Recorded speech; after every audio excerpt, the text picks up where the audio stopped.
যারা দিনের জন্য, ইসলামের জন্য নিজেদের জীবনকে উৎসর্গ করেছেন এবং যাদের ত্যাগের বিনিময় আজকে ইসলাম আমরা এই পর্যায়ে পেয়েছি, তাহলে ওই সমস্ত দিবস রজনীতে কোরআন সুন্নাহ আলোচনা করলে ইমানের নূর তৈরি হবে না, ইমান তাজা হবে না। আপনি কোথায় পেয়েছেন স্যার? বরঞ্চ এই সময়, এই দিনগুলোতে কোরআন সুন্নাহ আলোচনা করলে আরো বেশি আপনার ইমানের নূর তৈরি হবে। কারণ একে তো কোরআন সুন্নাহ আলোচনা, এরপরে আল্লাহ পাক যাদেরকে কবুল করেছেন সেই বেহেশতি মানুষদের আলোচনা, কাজে উভয় দিক থেকে আল্লাহ পাক তাদেরকে বরকত দেবে। জোরে বলেন ঠিক কিনা? আর তাছাড়া যারা শহীদ হয়ে যান তারা তো জিন্দা, শুধু জিন্দা থেকেই নয়, ক্ষান্ত নয়, আল্লাহ পাক তাদেরকে জান্নাতি খাবার খাওয়ান। বলেন না সুবহানাল্লাহ? আল্লাহ পাক জান্নাতি খাবার খাওয়ান। আল্লাহ পাক বলেন, ওয়ালা তাহসাবান্নাল্লাযীনা কুতিলু ফি সাবিলিল্লাহি আমওয়াতা বাল আহইয়াউন ইনদা রাব্বিহিম ইরযাকুন।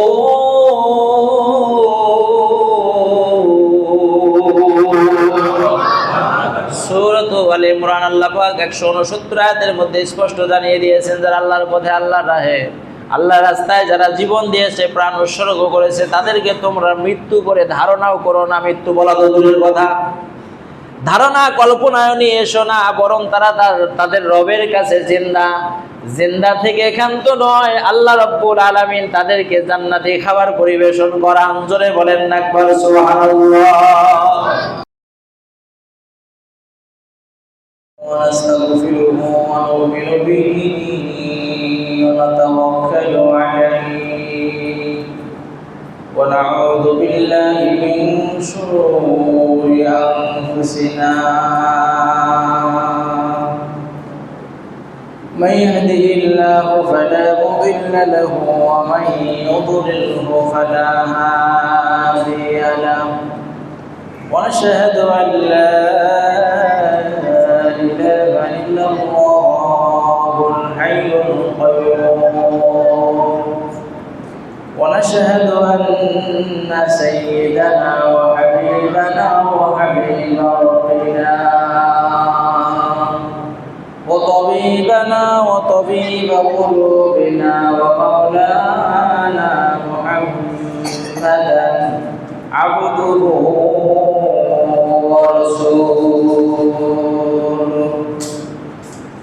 الذي أرسله بالحق بشيرا ونذيرا وداعيا إلى الله بإذنه وسراجا وقمرا منيرا.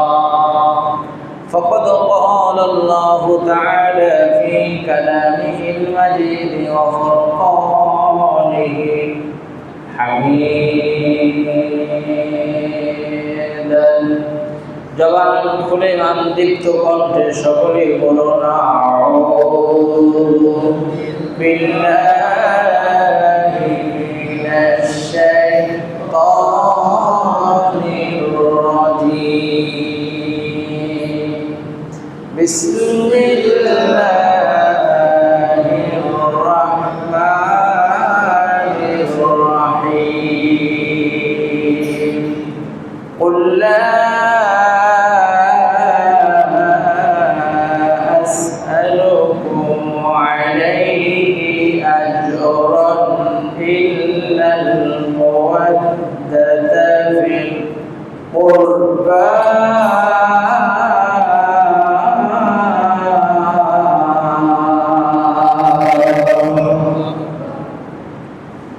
أعوذ بالله صدق الله العظيم. بسم الله الرحمن الرحيم. عن أبي سعيد الخدري رضي الله تعالى عنه أنه قال قال رسول الله صلى الله عليه وسلم في حديث النبوي الحسن والحسين رضي الله تعالى عنهما سيدي شباب أهل الجنة. رواه الترمذي. وقال الله تعالى في شان حبيبه إن الله وملائكته يصلون على النبي يا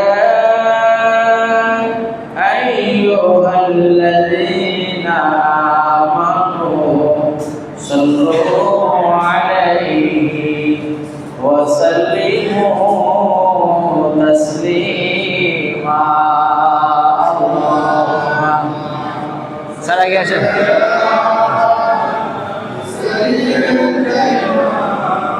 মাওলানা মুহাম্মদ ওয়া আলা আলি সাইয়্যিদিনা। আরো মহব্বতের সাথে দিল খুলে পড়ি আল্লাহুম্মা সাল্লি আলা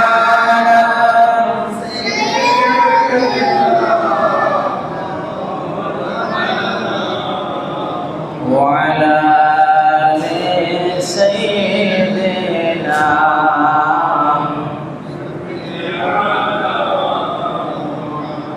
मुझको फॉलो मुसाफिर न समझो, मैं आया नहीं हो बुलाया गया हो। मुझे को फॉलो मुसाफिर न समझो, मैं आया नहीं हो बुलाया गया हो। के मेहमान बना कर सताया गया हो, मैं रुआ नहीं हो रुलाया गया हो। मैं रोया नहीं हो रुलाया गया हो।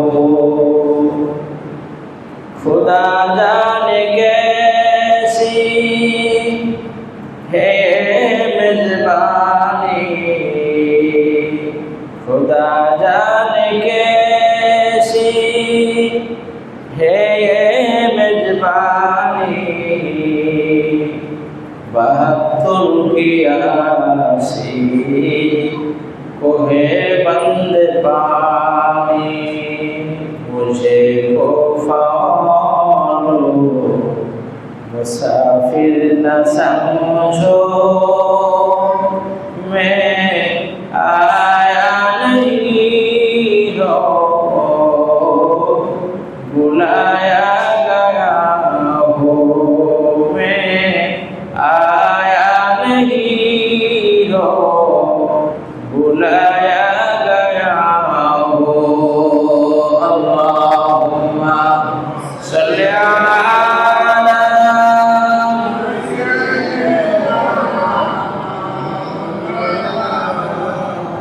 وعلى آل سيدنا।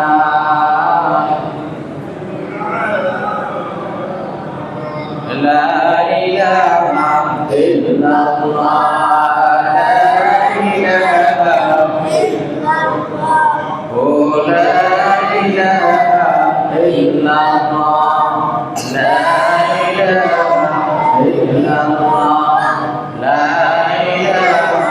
إلا الله، لا إله إلا الله، لا إله إلا الله، لا إله إلا الله، لا إله إلا الله، لا إله إلا الله، لا إله إلا الله، لا إله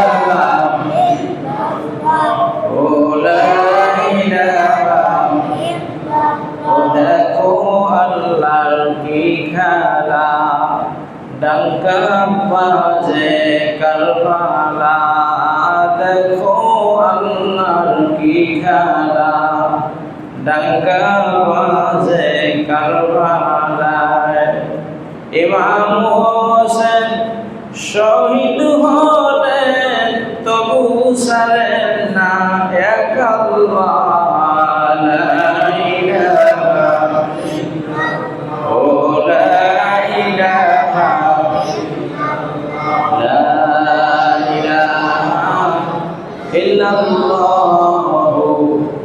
মুহাম্মাদুর রাসূলুল্লাহ। সকলে বলি সাল্লাল্লাহু আলাইহি ওয়াসাল্লাম। মুআজ্জাজ মুহতারাম, ঐতিহ্যধন্য ঠনঠনিয়া পশ্চিমপাড়া শাহী জামে মসজিদে ইয়াউমে আশুরা তথা শুহাদায়ে কারবালার হৃদয় বিদারক মর্মান্তিক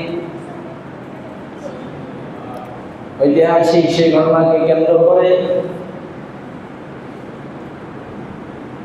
তাদের স্মরণার্থে আমাদের গুনাহ মাফের প্রত্যাশায় প্রতি বছরে না এবছরও অত্র মসজিদ ইন্তেজামিয়া কমিটি এলাকাবাসীর সার্বিক সহযোগিতায় আয়োজিত আজকের এই মোতাবরক মাহফিলে সম্মানিত সভাপতি মহোদয়, উপদেষ্টা মণ্ডলী, বিশেষ করে আমার সম্মানিত সেক্রেটারি মহোদয় সহ অন্যান্য সম্পাদক প্রাণপ্রিয় মুসল্লানে এজম, হুজ্জাজে কেরাম, যুবক ভাইয়েরা, বিভিন্ন পেশাজীবী, সর্বস্তরের সর্বস্ব শিক্ষা দীক্ষায় অনেক অভিজ্ঞ বিদগ্ধ জ্ঞানী গুণী ইসলাম দরদি আমার সম্মানিত ভাইরা,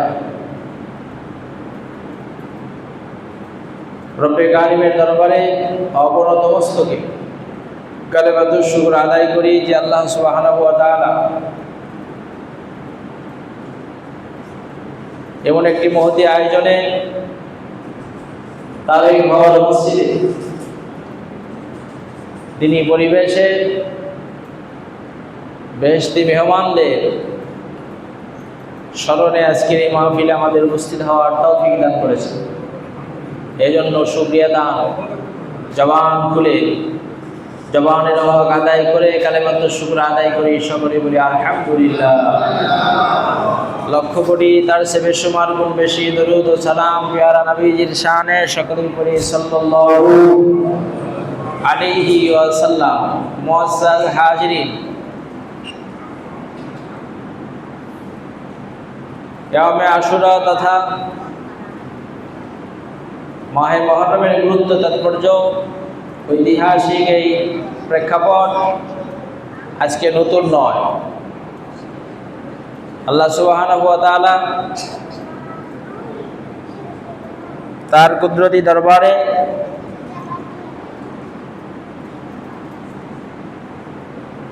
পৃথিবীর সূচনা লগ্ন থেকে এই দিনটিকে অত্যন্ত স্মরণীয় করেছেন, বলেন সুবহানাল্লাহ। ইয়াউমে আশুরা মুহররমের 10 তারিখ, যেই দিনের উল্লেখযোগ্য অনেক মহা গুরুত্বপূর্ণ ঘটনাবলী আল্লাহ সুবহানাহু ওয়া তাআলা এই পৃথিবীর বুকে ঘটিয়েছেন। আসুন আল্লাহ তৌফিক দান করলে কাল সেই 10 তারিখে আমাদের জুমা বার করেছে। এমন একদিন আসবে পৃথিবী যেদিন আপন প্রকম্পনে প্রকম্পিত হবে, ইজা সুলসিলাতিল আরদু সিলসালাহা, সেই দিনটা মুহররমের 10 তারিখ জুমাবার হবে। যেদিন কিয়ামত হবে সেদিনটা কি হবে?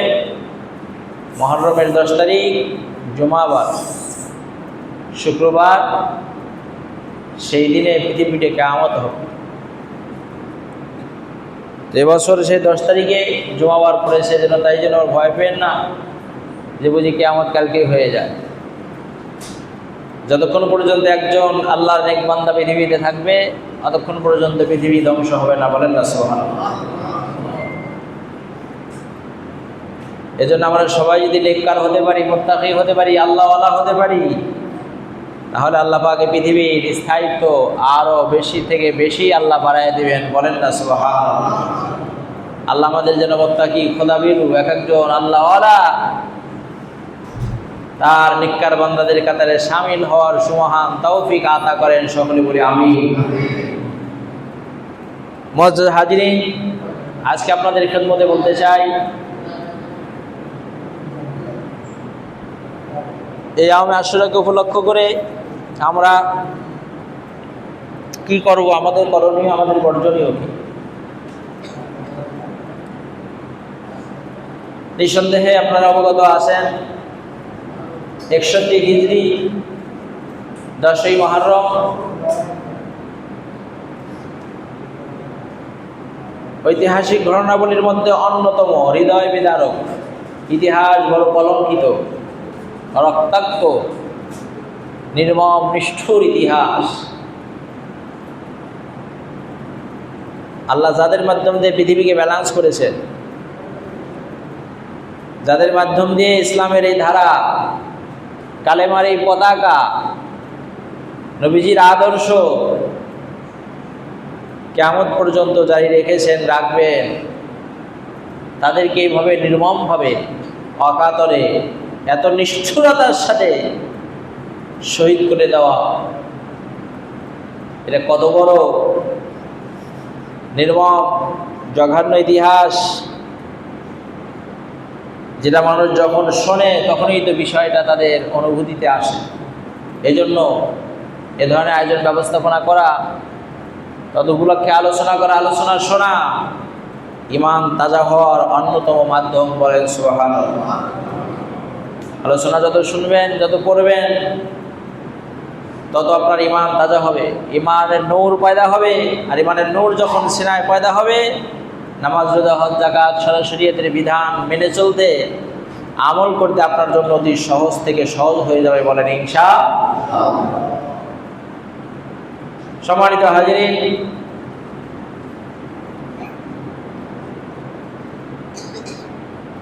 রাসূল কারীম সাল্লাল্লাহু আলাইহি ওয়াসাল্লামের আহলে বায়াত যারা ছিলেন, যাদের ব্যাপারে আল্লাহ সুবহানাহু ওয়া তাআলা কোরআনুল কারীমে 33 নম্বর সূরা, সূরাতুল আহজাব 33তম আয়াতে আল্লাহ তাদের পবিত্রতার কথা বলেছেন। বলেন সুবহানাল্লাহ। ইন্নামা ইউরিদুল্লাহু লিইউযহিবা আনকুমুর রিজসা আহলাল বাইতি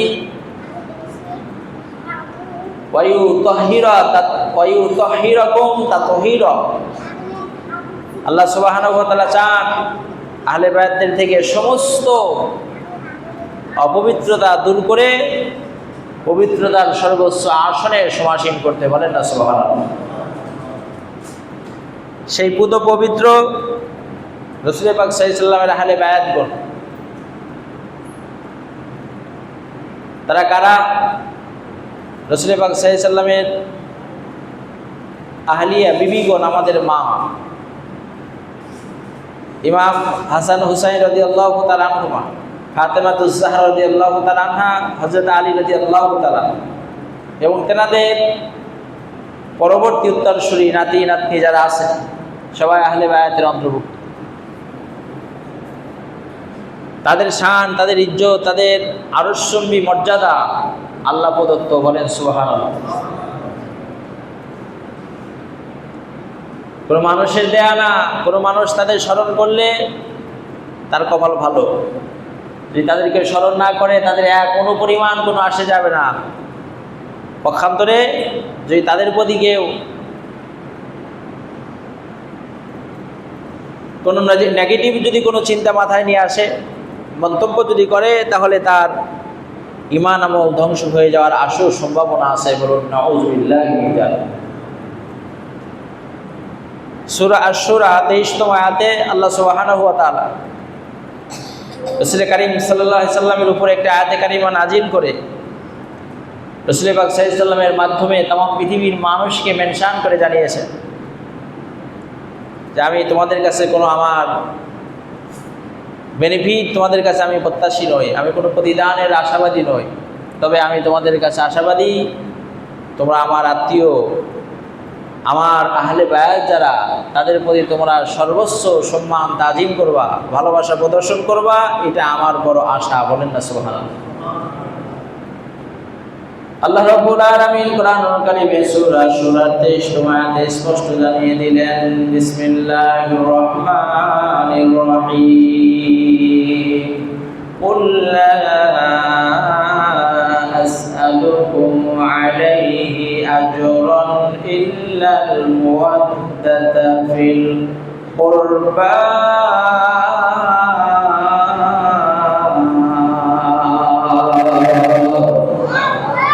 আল্লাহ রাব্বুল আলামিন বলেন, হাবিব আপনি বলে দেন, লা আসআলুকুম, পৃথিবীর মানুষেরা আমি তোমাদের কাছে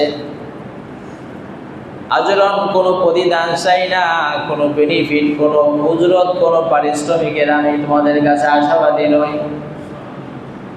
তার মানে আমি নবীজির 63 বছর জিন্দেগীর যত অক্লান্ত পরিশ্রম, যত ত্যাগ আছে, যত কোরবানি আছে, তায়েফের ময়দানে বৃষ্টির মতো পাথরের আঘাত সহ্য করা, উহুদের ময়দানে দন্ত মোবারক শহীদ করে দেওয়া, দিনের পর দিন সপ্তাহের পর সপ্তাহ না খেয়ে পাথর বেঁধে বেঁধে আমি নবীজির জীবন অতিবাহিত করা, এ সমুদয় কষ্টের বিনিময় আমি তোমাদের কাছে এক বিন্দু পরিমাণ কোনো প্রতিদান চাই না। তবে একটা প্রতিদানের প্রত্যাশী, তোমরা আমার আহলে বায়াতদের প্রতি সর্বোচ্চ সম্মান তাজিম করবা। আমার আহলে বায়াতদের প্রতি তোমরা সম্মান, ভক্তি, শ্রদ্ধা এক বন্ধু পরিমাণ যেন কমতি না করো, এটা তোমাদের কাছে আমার আশা। প্যারা হাজিরিন, আহলে বায়াতদের মধ্যে অন্যতম ইমাম হাসান এবং হুসাইন রাদিয়াল্লাহু তাআলা আনহুমা, খাতুনে জান্নাত ফাতেমাতুজ জাহরা রাদিয়াল্লাহু তাআলা আনহা, যাদের ব্যাপারে অনেকগুলো সহিহ সনদে হাদিস বর্ণনা করা হয়েছে। কয়েকটি হাদিস আপনাদের খেদমতে বলি। বেহেশতি নবী বলেন, ফাতেমাতু হিয়া বিদআতুম মিন্নি, ফাতেমা রাদিয়াল্লাহু তাআলা আনহা সে তো শুধু আমার মেয়ে নয়, ফাতেমাতুজ জাহরা রাদিয়াল্লাহু তাআলা আনহা আমার শরীর মোবারকের একটা অংশ মোবারক। নবীজি বলেন, আমার মেয়ে শুধু আমার অরুজাত মেয়ে নয়, আমার শরীর মোবারকের একটি অংশ মোবারক। আর নবীজির আপাদমস্তক বেহেশতি আল্লাহ পাকের নিয়ামত, বলেন না সুবহানাল্লাহ। সেই বেহেশতি নিয়ামতে অন্যতম অংশ বিশেষ সাইয়্যিদাতুন নিসা মিন আহলিল জান্নাহ, জান্নাতের রমণীদের যিনি সর্দারিনী, তিনি হলেন আমার মেয়ে, বলুন না সুবহানাল্লাহ। সেই মেয়ের রেহেমের মধ্যে আমার আল্লাহ দুইজন জান্নাতি মেহমান পাঠিয়ে দিলেন। বেহেশতি নবীজি বেহেশতি জবানের বাণী শোনালে তিরমিজি খুললে পাবেন। আন আবি সাঈদ খুদরি রাদিয়াল্লাহু তাআলা আনহু ক্বালা রাসূলুল্লাহ সাল্লাল্লাহু আলাইহি ওয়াসাল্লাম, নবীজির নাম শুনলেই আপনারা সাল্লাল্লাহু আলাইহি ওয়াসাল্লাম পড়বেন, ঘুমানো যাবে না। হাজী সাহেব ধাক্কা দেন, ধাক্কা দেন। এখনই রাত 3টে বাজালে তো কেমনে হবে? ঘুমায় গেছেন কেন? কষ্ট করে বসে থাকা একটু সওয়াবের জন্য। সাল্লাল্লাহু আলাইহি ওয়াসাল্লাম বলবেন, সুবহানাল্লাহ, আলহামদুলিল্লাহ বলবেন, সওয়াব হবে, গুনাহ মাফ হবে, একাগ্রতার সাথে, স্বল্প সময়, বেশি না। ক্বালা রাসূলুল্লাহ, বলেন সবাই সাল্লাল্লাহু আলাইহি ওয়াসাল্লাম। এতটুকুন বলার সাথে সাথে নগদ, কোনো বকিয়া নাই, বাকির কারবার নাই, সাথে সাথে 10টা রহমত আল্লাহ নাজিল করে দেবে, তথা 10টা সওয়াব আপনার নামাআমলে লেখা হয়েছে, গুনাহ 10টা মাফ করা হয়েছে, এবং সম্মান ইজ্জত আল্লাহ 10 গুণ বাড়ায় দিয়েছে। এত নিয়ামত পাওয়ার সত্ত্বেও যদি ঘুমায় যান, অন্য মনস্ক হন, তাহলে কিন্তু কষ্টদায়ক, মনে থাকে যেন। বেহেশতি নবীজি বলেন, আল হাসান আল হুসাইন সাইয়্যিদা শাবাবি আহলিল জান্নাহ, হাসান এবং হুসাইন রাদিয়াল্লাহু তাআলা আনহুমা আমার কলিজার টুকরা দৌহিত্র দয়, তারা সরাসরি আল্লাহর জান্নাতের যুবকদের সর্দার। এই যুবক যারা আছে, আপনাদের ইমাম, আপনাদের নেতাকে বলেন, কথা কয় না, ইমাম হাসান এবং হুসাইন রাদিয়াল্লাহু তাআলা আনহুমা, তিনি হবেন আপনাদের নেতা, আপনাদের ইমাম। জান্নাতে যুবকেরা যারা জান্নাতি হবে, বলুন না একবার সুবহানাল্লাহ। এখন ইমাম সাহেব যদি নামাজি হয়, ইমাম সাহেব যদি টুপিওয়ালা হয়, জুব্বাওয়ালা হয়, কুর্তাওয়ালা হয়, রসুলের আদর্শওয়ালা হয়, আর আপনার যদি জীবন পরিপূর্ণ বিপরীত হয় সম্পূর্ণ, তাহলে ইমামের সামনে থাকা যাবে? কি গো, এই মাসালা আছে না যে ইমামের পিছনে কে থাকবে?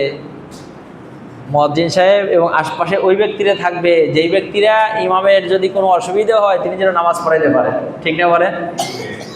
তো জান্নাতের যুবকদের ইমাম হচ্ছেন হাসান হুসাইন রাদিয়াল্লাহু তাআলা আনহু। তিনি হলেন নামাজিওয়ালা, তিনি হলেন সুন্নাতওয়ালা, তিনি রাসূলের আদর্শওয়ালা। ইভেন আপনারা শুনে অ্যাস্টনিশ হয়ে যাবেন, মানুষের জীবনে সাধনা করলে কি না সম্ভব। হাসান এবং হুসাইন রাদিয়াল্লাহু তাআলা আনহু বলেন, আমার নানাজানের কাছ থেকে আমি যখন শুনেছি যে জবানে যখন মিথ্যা বলা হয় আল্লাহর লানত আসে। আল্লাহুম্মা সাল্লি আলা সাইয়্যিদিনা, দেন ভালো করে দেন, মাশাআল্লাহ। আল্লাহ, মিথ্যা বললে আল্লাহ পাকের লানত আসে, আল্লাহ গুসা হয়, আল্লাহ পাক রাগান্বিত হন এবং আল্লাহ রহমত তার জন্য বন্ধ হয়ে যায়। আমি হুসাইন রাদিয়াল্লাহু তাআলা আনহু শোনার পর থেকে নিয়ে আমি জীবনে কোনোদিন আমার এই জবানে মিথ্যা কথা বলিনি।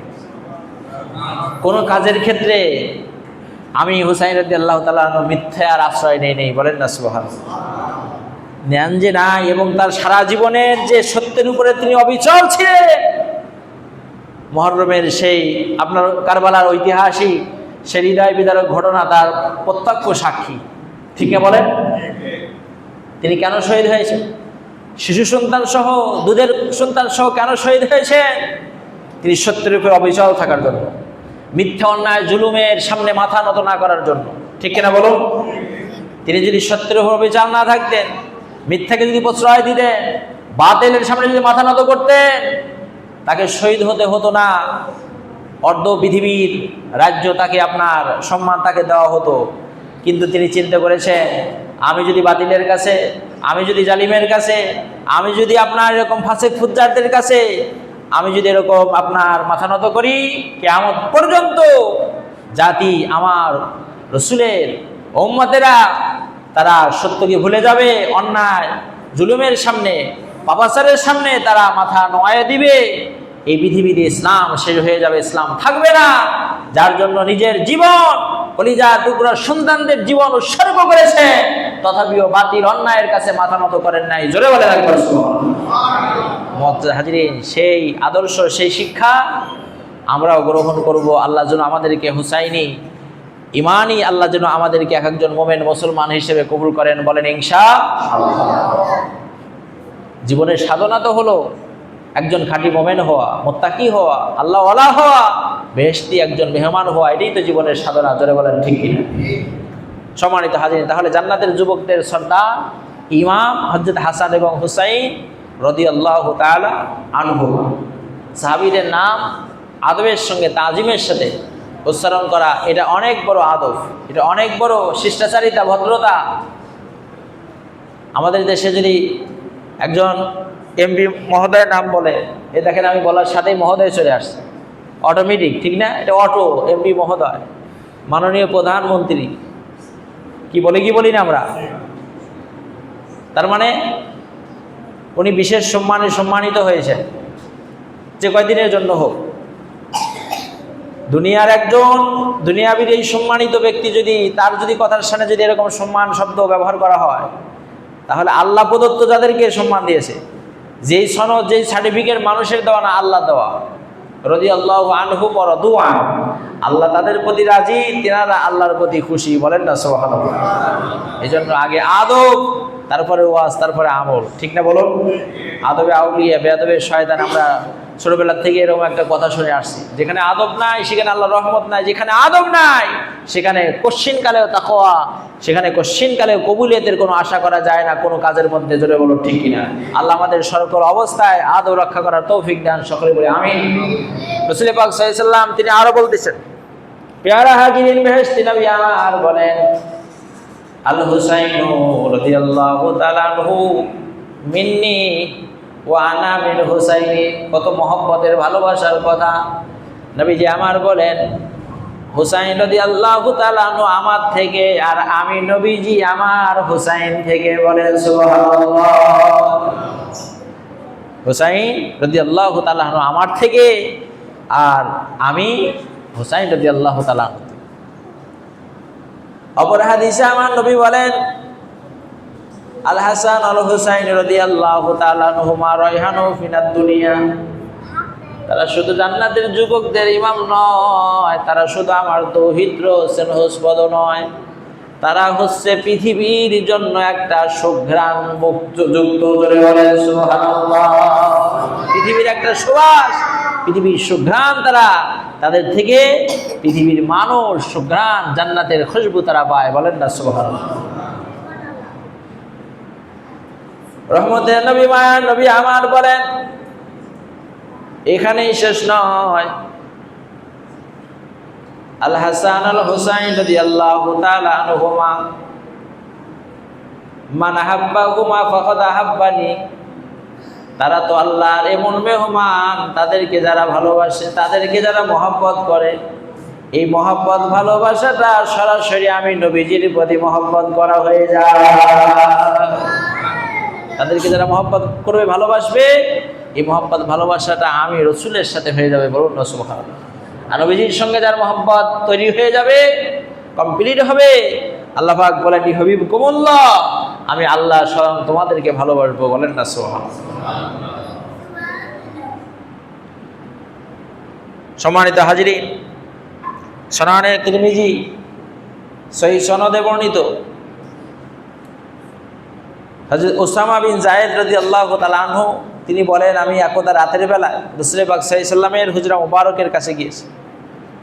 বিশেষ প্রয়োজন সেরে তারপর রাসূল পাক সাল্লাল্লাহু আলাইহি সাল্লাম আমি দেখলাম যে রাতের বেলায় হুজরা মুবারক থেকে বের হয়েছেন, তবে তার শরীর মুবারকের উপরে এক্সট্রা একটা কাপড় জড়ানো,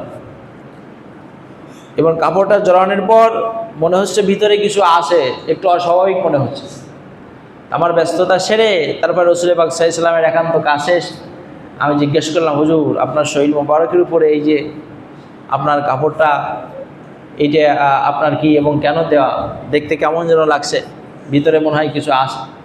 রাসূল পাক সাল্লাল্লাহু আলাইহি সাল্লাম মুস্কি হেসে দিয়ে আপনার শরীর মোবারকে থাকা সে আপনার কাপড়টা সরিয়ে দিলেন। সরিয়ে দেওয়ার সাথে সাথে উসামা বিন যায়েদ রাদিয়াল্লাহু তাআলা আনহু বলেন, আমি দেখতে পেলাম নবীজির দুই কোল মোবারকে দুইটি শিশু সন্তান, বলেন সুবহানাল্লাহ। ওয়াকিয়া বলছি না, সরাসরি হাদিস শরীফ, সুনানে তিরমিজি, জামিউত তিরমিজি শরীফ, সাহাবায়ে কিরামদের মর্যাদা, এই অধ্যায় এই শিরোনাম পরিচ্ছেদ খুললে পেয়ে যাবে। এক পর্যায়ে আমি জিজ্ঞাসা করলাম, হুজুর তাদের কিভাবে নিয়ে? রাসূল পাক সাল্লাল্লাহু আলাইহি সাল্লাম বলেন, উসামা বিন যায়েদ রাদিয়াল্লাহু তাআলা আনহু তারা আমার কলিজার টুকরা, তারা আমার কলিজার স্নেহের ভালোবাসার দুইজন দৌহিত্র। অনেক সময় দেখেন না, দাদা নানা যারা হয়েছেন, সুযোগ একটু পাইলে, কি সকালে কি বিকালে বাইরে একটু ঘুরতে যান, বেড়াতে যান, নিয়ে আনন্দ করেন। এখন মানে আপডেট অনেক আপনার ব্যবস্থাপনা আছে, কেউ হুইল চেয়ার করে নিয়ে, কেউ আপনার গাড়ি করে নিয়ে, কেউ মোটরসাইকেল নিয়ে। আমার সেক্রেটারি মহোদয় মানে আল্লাহ ওরসে মেয়ে দেয় নাই, দুই নাতনি পেয়ে মনে হয় আনন্দিত, মাঝে মধ্যেই স্কুটিতে তুলে নিয়ে বেড়াইতে যায়, ঠিক না? এগুলোও কিন্তু আবাদত, এগুলোও আবাদত। রাসূল পাক সাল্লাল্লাহু আলাইহি সাল্লাম নাতিদেরকে দিয়ে তিনি কি করেছেন, এরকম বাহিরে এসেছেন, তাদেরকে আনন্দ দিয়েছেন, তাদের স্নেহ ভালোবাসা উজাড় করে দিয়েছেন, বলেন না সুবহানাল্লাহ। নবীজি বলেন, মাল্লাম ইয়ারহাম সগীরানা ওয়ালাম ইয়াকির কাবীরানা ফালাইসা মিন্না, যে বড়দেরকে সম্মান করে না এবং ছোটদেরকে স্নেহ করে না, ভালোবাসে না, সে আমার উম্মতই না। কত বড় কথা চিন্তা করেছেন? ওইটা শুধু ইবাদত না, উম্মতের মধ্যে গণ্য হওয়ার একটি অন্যতম আমল। যারা ছোটদের স্নেহ করে না, ছোটদেরকে ভালোবাসে না, আদর করে না, সোহাগ করে না এবং বড়দের সম্মান করে না, নবীজি বলেন সে আমার দলভুক্ত নয়। জোরে বলেন আল্লাহু আকবার। এই জন্য ছোটদেরকে স্নেহ করবেন, ভালোবাসবেন, খালি রাগ করলে হবে না, খালি ধমক দিয়ে দাঁড়ায় দিলে হবে না, আদর করতে হবে, স্নেহ ভালোবাসা দিতে হবে। এজন্য বর্তমান শিক্ষা কারিকুলামে আপনার সব পরিবর্তন হয়ে গেছে। আগে ছিল শাসন সর্বোচ্চ, শাসন এখন ওই রকম করা যাবে না। আদর দিয়ে, সোহাগ দিয়ে সন্তানদেরকে কি করতে হবে, শিক্ষা দিতে হবে। এবং কিছু ক্ষেত্রে এর প্রভাব আছে, একদম শাসন করব না এটাও নয়, প্রয়োজন ক্ষেত্রে শাসন লাগবে। তবে সোহাগের ব্যাপারটা এটা অনেক আপনার মানে ফলপ্রসূ একটা বিষয়। উদাহরণস্বরূপ একটি বলি, যদি মনে করেন যে কোনো শিক্ষক কোনো ছাত্রকে কোনো পড়া জিজ্ঞাসা করল, কোনো মতে একটু পারলো অথবা পারেই নেই, এই শিক্ষক যদি ছাত্রকে বলে মুখের উপরে তোমার দ্বারা কিচ্ছু হবে না, এভাবে তো বলে না, আর একটু তুই মুই করে বলে আমি সেভাবে ভাষায় যাচ্ছি না, তোমার দ্বারা কিচ্ছু হবে না, তুমি হাল চাষ করো গা, তুমি অটো চালাও গা, এই ছাত্রের মন ভেঙে যাবে কি যাবে না বলেন? ভেঙে যাবে। এই ছাত্ররা যদি বলে বাবা মাশাআল্লাহ তুমি অনেক তো চেষ্টা করেছো, মাশাআল্লাহ অনেকটাই তো হয়েছে, আরেকটু চেষ্টা করলে তুমি পারবা, অনেক হয়েছে, অনেক সুন্দর হয়েছে, আরো চেষ্টা করলে আরো সুন্দর হবে, ওর ভিতরে মানে উতলায় উঠবে আগ্রহ, উদ্দীপনা, স্পৃহা, মনে হয় যেন খালি উতলায় উঠবে, আমি ভালো পারিনি তাই উস্তাদজি আমাকে বলতেছে, স্যার আমাকে বলছে আমি ভালো পেরেছি, তার মানে আমাকে আরো ভালো করতে হবে, ঠিক না বলেন? অনুরূপভাবে কোনো সন্তান, কোনো শিক্ষার্থী এরকম ক্লাসে পারে না, দুষ্টুমি করে, বাবার সাথে দেখা হয়েছে রাস্তায় বা কোনো জায়গায়, বাবাকে যদি বলেন আপনার ছেলে শেষ, এ দিয়ে কোনো কাজ হবে না, কি করে না করে, কিচ্ছু পড়াশোনাও করে না, আদল কায়দা নাই, সব এলোমেলো ঘুরে ফেরে, বাবা তো তেলে অগ্নিশর্মা হয়ে বাসায় গিয়েই বাস একটু ঝাড়া শুরু করে দিবে, ওই সন্তান মনে করবে শিক্ষক আমার মানে বিরুদ্ধে এরকম বাবার কাছে বলছে, আর আমার পেছনে এরকম বাবা এসে লেগেছে, ও সব ছেড়ে দেবে। আর যদি শিক্ষক মহোদয় ওই অভিভাবককে বলে ভাইজান ছেলে তো মাদ্রাসা স্কুলে ভর্তি করে দিয়েছেন, ভালোই পড়াশোনা করছে, তবে আরও ওকে যত্নশীল হতে হবে, ওকে আরও পড়াশোনা করতে হবে, তাহলে বড় মানুষ হবে, জাতির একসময় কর্ণধার হবে, দেশের হাদি হবে, রাহবার হবে। বাবা যখন যা বলবে বাসায়, বাবা তোমার ওস্তাদ তোমার স্যারের সাথে দেখা হয়েছিল, তোমার কথা এই বললো, তোমার প্রশংসা একদম পঞ্চমুখ, তুমি খুব ভালো পড়াশোনা করো, তুমি ভালো আদব কায়দা নিয়ে চলো, তুমি দেশের জাতির একসময় রাহবার হবে, কর্ণধার হবে, ওই সন্তান কি মনে করবে? হায় হায়, তাহলে আমি শিক্ষকদের আমি সুনজরে আছি, আমি যা করছি আমাকে আর বেশি করে আমাকে পড়াশোনা করতে হবে, আগে যদি না করে থাকি এখন আমাকে করতে হবে। ওর ভিতরে আগ্রহ, উদ্দীপনা, পড়াশোনার ব্যাপারে, আদব কায়দার ব্যাপারে বাড়বে কি বাড়বে না? বাড়বে। এজন্য আসুন, অনেক কথাই বলে ফেললাম, ছোটদের স্নেহ ভালোবাসা, বড়দের সম্মান, এটা রসুলের উম্মত হওয়ার জন্য অন্যতম একটি আমার আমলও রসুল পাক সাল্লাল্লাহু আলাইহি ওয়াসাল্লাম বলেছেন। আসুন তো সেই স্নেহ ভালোবাসা রসুল পাক সাল্লাল্লাহু আলাইহি ওয়াসাল্লাম প্র্যাকটিক্যাল আমল করে দেখিয়েছেন, কাপড়ের মধ্যে করে জড়িয়ে, হয়তো সময়টা শীতের সময় ছিল, ঠান্ডা লাগতে পারে, এই জন্য দুই সন্তানকে কোলের মধ্যে জড়িয়ে উপরে এক্সট্রা কাপড় দিয়ে নিয়ে আসছেন। ভাইরা আমার, আব্বাজান ইমানদারেরা, উসামা বিন যায়েদ রাদিয়াল্লাহু তাআলা আনহু বলেন, বেহেশতি নবীকে আমি যখন এই অবস্থায় দেখলাম, এক পর্যায়ে কাপড়টা সরিয়ে দিলে ফুটফেটে জান্নাতি চেহারার দুইজন কচি সন্তান, দুই কোল মোবারকে নবীজির রাখা। এমনকি এক পর্যায়ে আমার নবীজি আল্লাহর কাছে বলতে লাগলেন, ওই সময় আমি উসামা স্টিল আমি সেখানে উপস্থিত, আমার নবীজি আল্লাহর কাছে বলতে লাগলেন, আল্লাহুম্মা ইন্নী উহিব্বুহুমা, ও আমার রব্বে কারীম, আল্লাহর সে আজিমের মালিক, আমার স্নেহস্পদ এই দুই নাতিদ্বয়কে আমি নবী ভালোবাসি, সুতরাং আপনিও আমার নাতিদ্বয়কে আপনি ভালোবাসবেন। বলেন না সুবহানাল্লাহ। আমি ভালোবাসি, আপনিও ভালোবাসেন, শুধু আপনি ভালোবাসবেন ওনাদেরকে, শুধু তাই নয়, মা ইউহিব্বুহুমা, যে বা যারা, যে গোত্রের যে বংশের হোক না কেন, কিয়ামত পর্যন্ত আমার এই নাতিদ্বয়কে যারা ভালোবাসবে, যারা মহব্বত করবে, যারা শ্রদ্ধা করবে, ভক্তি করবে, আল্লাহ আমি এই মুহূর্তে আপনার কাছে আমি দোয়া কামনা করছি, আপনি তাদেরকেও আপনি কিয়ামত পর্যন্ত ভালোবাসবে। আজকের আয়োজন সেই ভালোবাসার অন্তর্ভুক্ত, সেই ইমানের অন্তর্ভুক্ত। রাসূলের আহলে বায়তদের প্রতি মহব্বত, ভালোবাসা, এটা মুস্তাহাব মুবাহ নয়, সুন্নাত ওয়াজিব নয়, এটা ফরজ। নবীজির আহলে বায়তদের প্রতি ভালোবাসা এটা ফরজ, এটা ইমানের অন্তর্ভুক্ত।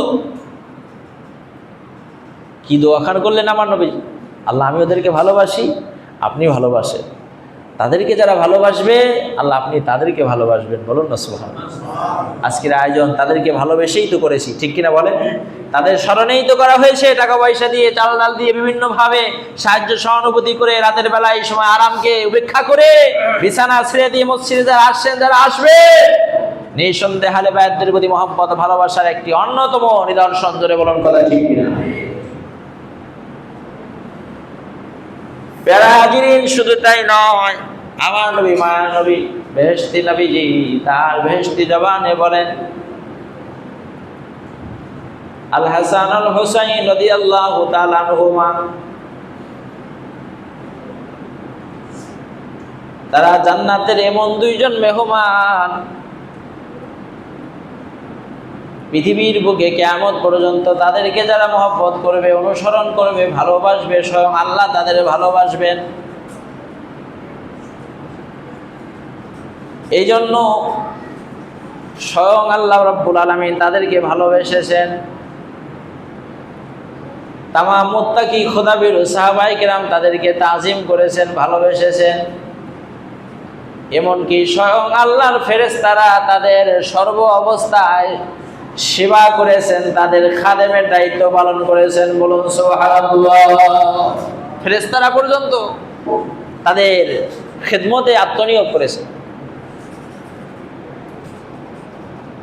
মাশহুর বর্ণনা, রাসূল পাক সাল্লাল্লাহু আলাইহি ওয়াসাল্লামের কাছে 7টা পদ্ধতিতে আল্লাহর কালাম কোরআন শরীফ নাজিল হতো। তার মধ্যে একটা পদ্ধতি ছিল মানুষের সূরতে জিবরাইল আলাইহিস সালামের আগমন। জিবরাইল আলাইহিস সালাম আমার নবীজির কাছে কতবার আসছেন? নবুয়তের এজহার, প্রকাশ, পাবলিসিটি হওয়ার পরে 23 বছর, 40 বছর থেকে 63, 23 বছর। এই 23 বছরে 24,000 বার আসছেন। বলেন না সুবহানাল্লাহ। কতবার? 24,000 বার আসছেন 23 বছরে। তার মানে এক বছরে 1000-এরও বেশি বার, 1000-এর বেশি বার আসছেন রাসূল পাক সাল্লাল্লাহু আলাইহি ওয়াসাল্লামের খেদমতে আল্লাহ পাকের পক্ষ থেকে নির্দেশ পায়া, নিজের ইচ্ছায় নয়। বলেন না সুবহানাল্লাহ। একবারও নিজের ইচ্ছায় নয়, আল্লাহ পাঠিয়েছেন, জিবরাইল আলাইহিস সালাম আসছেন। আমার নবী আবার কি করেছেন? তার সম্মানে তাজিমে শরীর মোবারকে রুমাল মোবারক, কোনো সময় চাদর মোবারক বিছায় দেন। এখন তো আপনার যারা সম্পদশালী, যারা ধনবান, তাদের সুন্দর গালিচা আছে, মখমলের আপনার ব্যবস্থাপনা আছে, কত সুন্দর সুন্দর দামি ব্যবস্থাপনা আছে। রাসূল পাক সাল্লাল্লাহু আলাইহি ওয়াসাল্লামের তো সেই ব্যবস্থাপনা ছিল না। নবীজি বলেন, কুন ফিদ দুনিয়া কাআন্নাকা গরীব আও সাবী, তুমি পৃথিবীতে এরকম জীবনযাপন করো যেন তুমি একজন মুসাফির, অথবা একজন তুমি গরিব, অসহায়, দুস্থ। তার যেমন কিছু থাকে না, একজন মুসাফির যেমন তার রাস্তায় চলাচলের এই সম্বল ছাড়া সে কোটিপতি হলে ওই সময় তার কাছে কিছু নাই, পৃথিবীতে তুমি এইরকম জীবনযাপন করো, তাহলে আখিরাতের বাদশাহী তুমি পেয়ে যাবা। জোরে বলেন না সুবহানাল্লাহ। আর দুনিয়ার বাদশাহীর জন্য যদি আমরা খামসাখামচি করি, তাহলে আখিরাতে নিঃস্ব হতে হবে, আখিরাতে নিঃস্ব হয়ে যেতে হবে, কোনো সন্দেহ নাই। এজন্য দুনিয়ার মোহ এটাকে পিছনে রেখে আখিরাতের মহব্বত, ভালোবাসাকে সামনে রাখতে হবে। আল্লাহ আমাদের তৌফিক দান, সকলে বলি আমিন। সম্মানিত হাজিরিন, জিবরাইল আলাইহিস সালাম আসছেন, নবীজি চাদর রুমাল মোবারক বিছায় দিতেন। জিবরাইল সাল্লাম তিনি কখনো কোনো সময় একবারের জন্য আমার নবীজির সেই বিছিয়ে দেওয়া রুমাল বা চাদর মোবারকের উপরে কখনো তিনি পা রাখেন নাই। কন্যা সুবহানাল্লাহ। বেহেশতি নবী, মায়ার নবী জিবরাইল সাল্লামকে বলেন, ইয়া রাসূলুল্লাহ, ইয়া হাবিবাল্লাহ, হুজুর, ওগো ভাই জিবরাইল, আপনি তো আল্লাহর পাঠানো মেহমান, আমার তত দামি কোনো ব্যবস্থাপনা নাই, যার কারণে আমার চাদর মোবারক, রুমাল মোবারকটাই আপনার জন্য আমি বিছিয়ে দিলাম। আপনি তো এখানে বসলেই তো একটু বসতে পারেন, আমি খুশি হতাম। জিবরাইল সাল্লাম বলেন, ইয়া রাসূলুল্লাহ, ইয়া হাবিবাল্লাহ, হুজুর, আপনি আপনার খেয়ালে করেছেন, যথাযথভাবে আপনি সম্মান তাজিম আপনারে দিয়েছেন, কিন্তু যেই নবীর ওসিলায় তামাম কুল কায়নাত, যেই নবীর ওসিলায় আমি জিবরাইল আলাইহিস সালাম, যেই নবীর ওসিলায় আমার আল্লাহ জান্নাত আরশে আজিম বানিয়েছেন, ওই নবীজির শরীর মোবারকে লাগানো চাদর অথবা রুমাল মোবারকে হতে পারি আমি নূরের তৈরি ফেরেশতা জিবরাইল, কিন্তু ওই রুমাল মোবারকে বা চাদর মোবারকে পা দেওয়ার সাহস আমার না। আমি ওখানে অপারগ, ওখানে আমি ব্যর্থ, ওখানে আমি অকেজো, ওই জায়গায় পা দেওয়ার ক্ষমতা আমার নাই।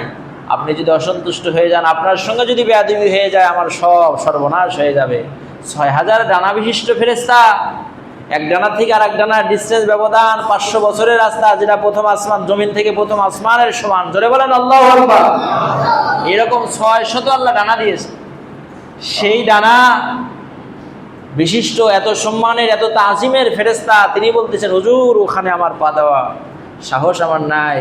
যদি বেয়াদবি হয়ে যায় আমার সব পুরে সারকার হয়ে যাবে, আমি একদম বরবাদ হয়ে যাব। এজন্য হুজুর মাফ করবেন, আপনার তাজিম ভক্তি আমার পক্ষ থেকে আমার মাথার একদম তালুর উপরে রাখলাম হুজুর, কিন্তু কদমের আমার ধুলি ওখানে আমি দিতে পারবো না। জোরে বলেন সুবহানাল্লাহ। তাজিম কি ছিল? আর তাজিমের কারণেই আল্লাহ পাক তাকে যে কেউ হোক যখনই সম্মান তাজিম আদব রক্ষা করবে আল্লাহ তাকে বড় বানিয়ে দেবে, আর যখনই অহংকার তাকব্বুরি করবে আল্লাহ তাকে একদম নাস্তানাবুদ করে দেবে। আজাজিল একজন ফেরেশতার নাম, আজাজিল একজন ফেরেশতার নাম। সে পরে কি হয়েছে? শয়তান। সে কি হয়েছে? শয়তান। শয়তান কিন্তু শয়তান ছিল না, শয়তান কি ছিল? আজাজিল একজন ফেরেশতা ছিল, ফেরেশতা ছিল, সম্মানিত ফেরেশতা। আল্লাহ পাক হুকুম করেছিলেন উসজুদ লি আদম, আমার ফেরেশতারা তোমরা কি করো? আমার আদম আলাইহিস সালামকে সিজদা করো। এই সিজদা ছিল কিসের সিজদা? তাজিমের সিজদা, সম্মানের সিজদা, আদবের সিজদা। ফাসাজাদু ইল্লা ইবলিস, সবাই সিজদা করলো, কিন্তু মিস্টার ইবলিস আজাজিল সে দাম্ভিকতার বশত, অহংকার বশত, আমি হলাম সম্মানিত একজন ফেরেশতা, নূরের তৈরি আর মাটির তৈরি একজন মানুষকে আমি সিজদা করবো, তা কি হয়? সে সিজদা করলো না। এই যে অহংকার তাকব্বুরি তাকে খেয়ে ফেললো, সে চিরদিনের জন্য অভিশপ্ত হয়ে গেল, সে মালাউন, আল্লাহর লানত প্রাপ্ত হয়ে গেল। বলুন নাউজুবিল্লাহ। এই শিক্ষা কিন্তু পৃথিবীর বুকে কিয়ামত পর্যন্ত থাকবে। অহংকার দাম্ভিকতা যে যত দেখাবে, যে নিজেকে বড় মনে করবে, সে কিন্তু তত ছোট হয়ে যাবে।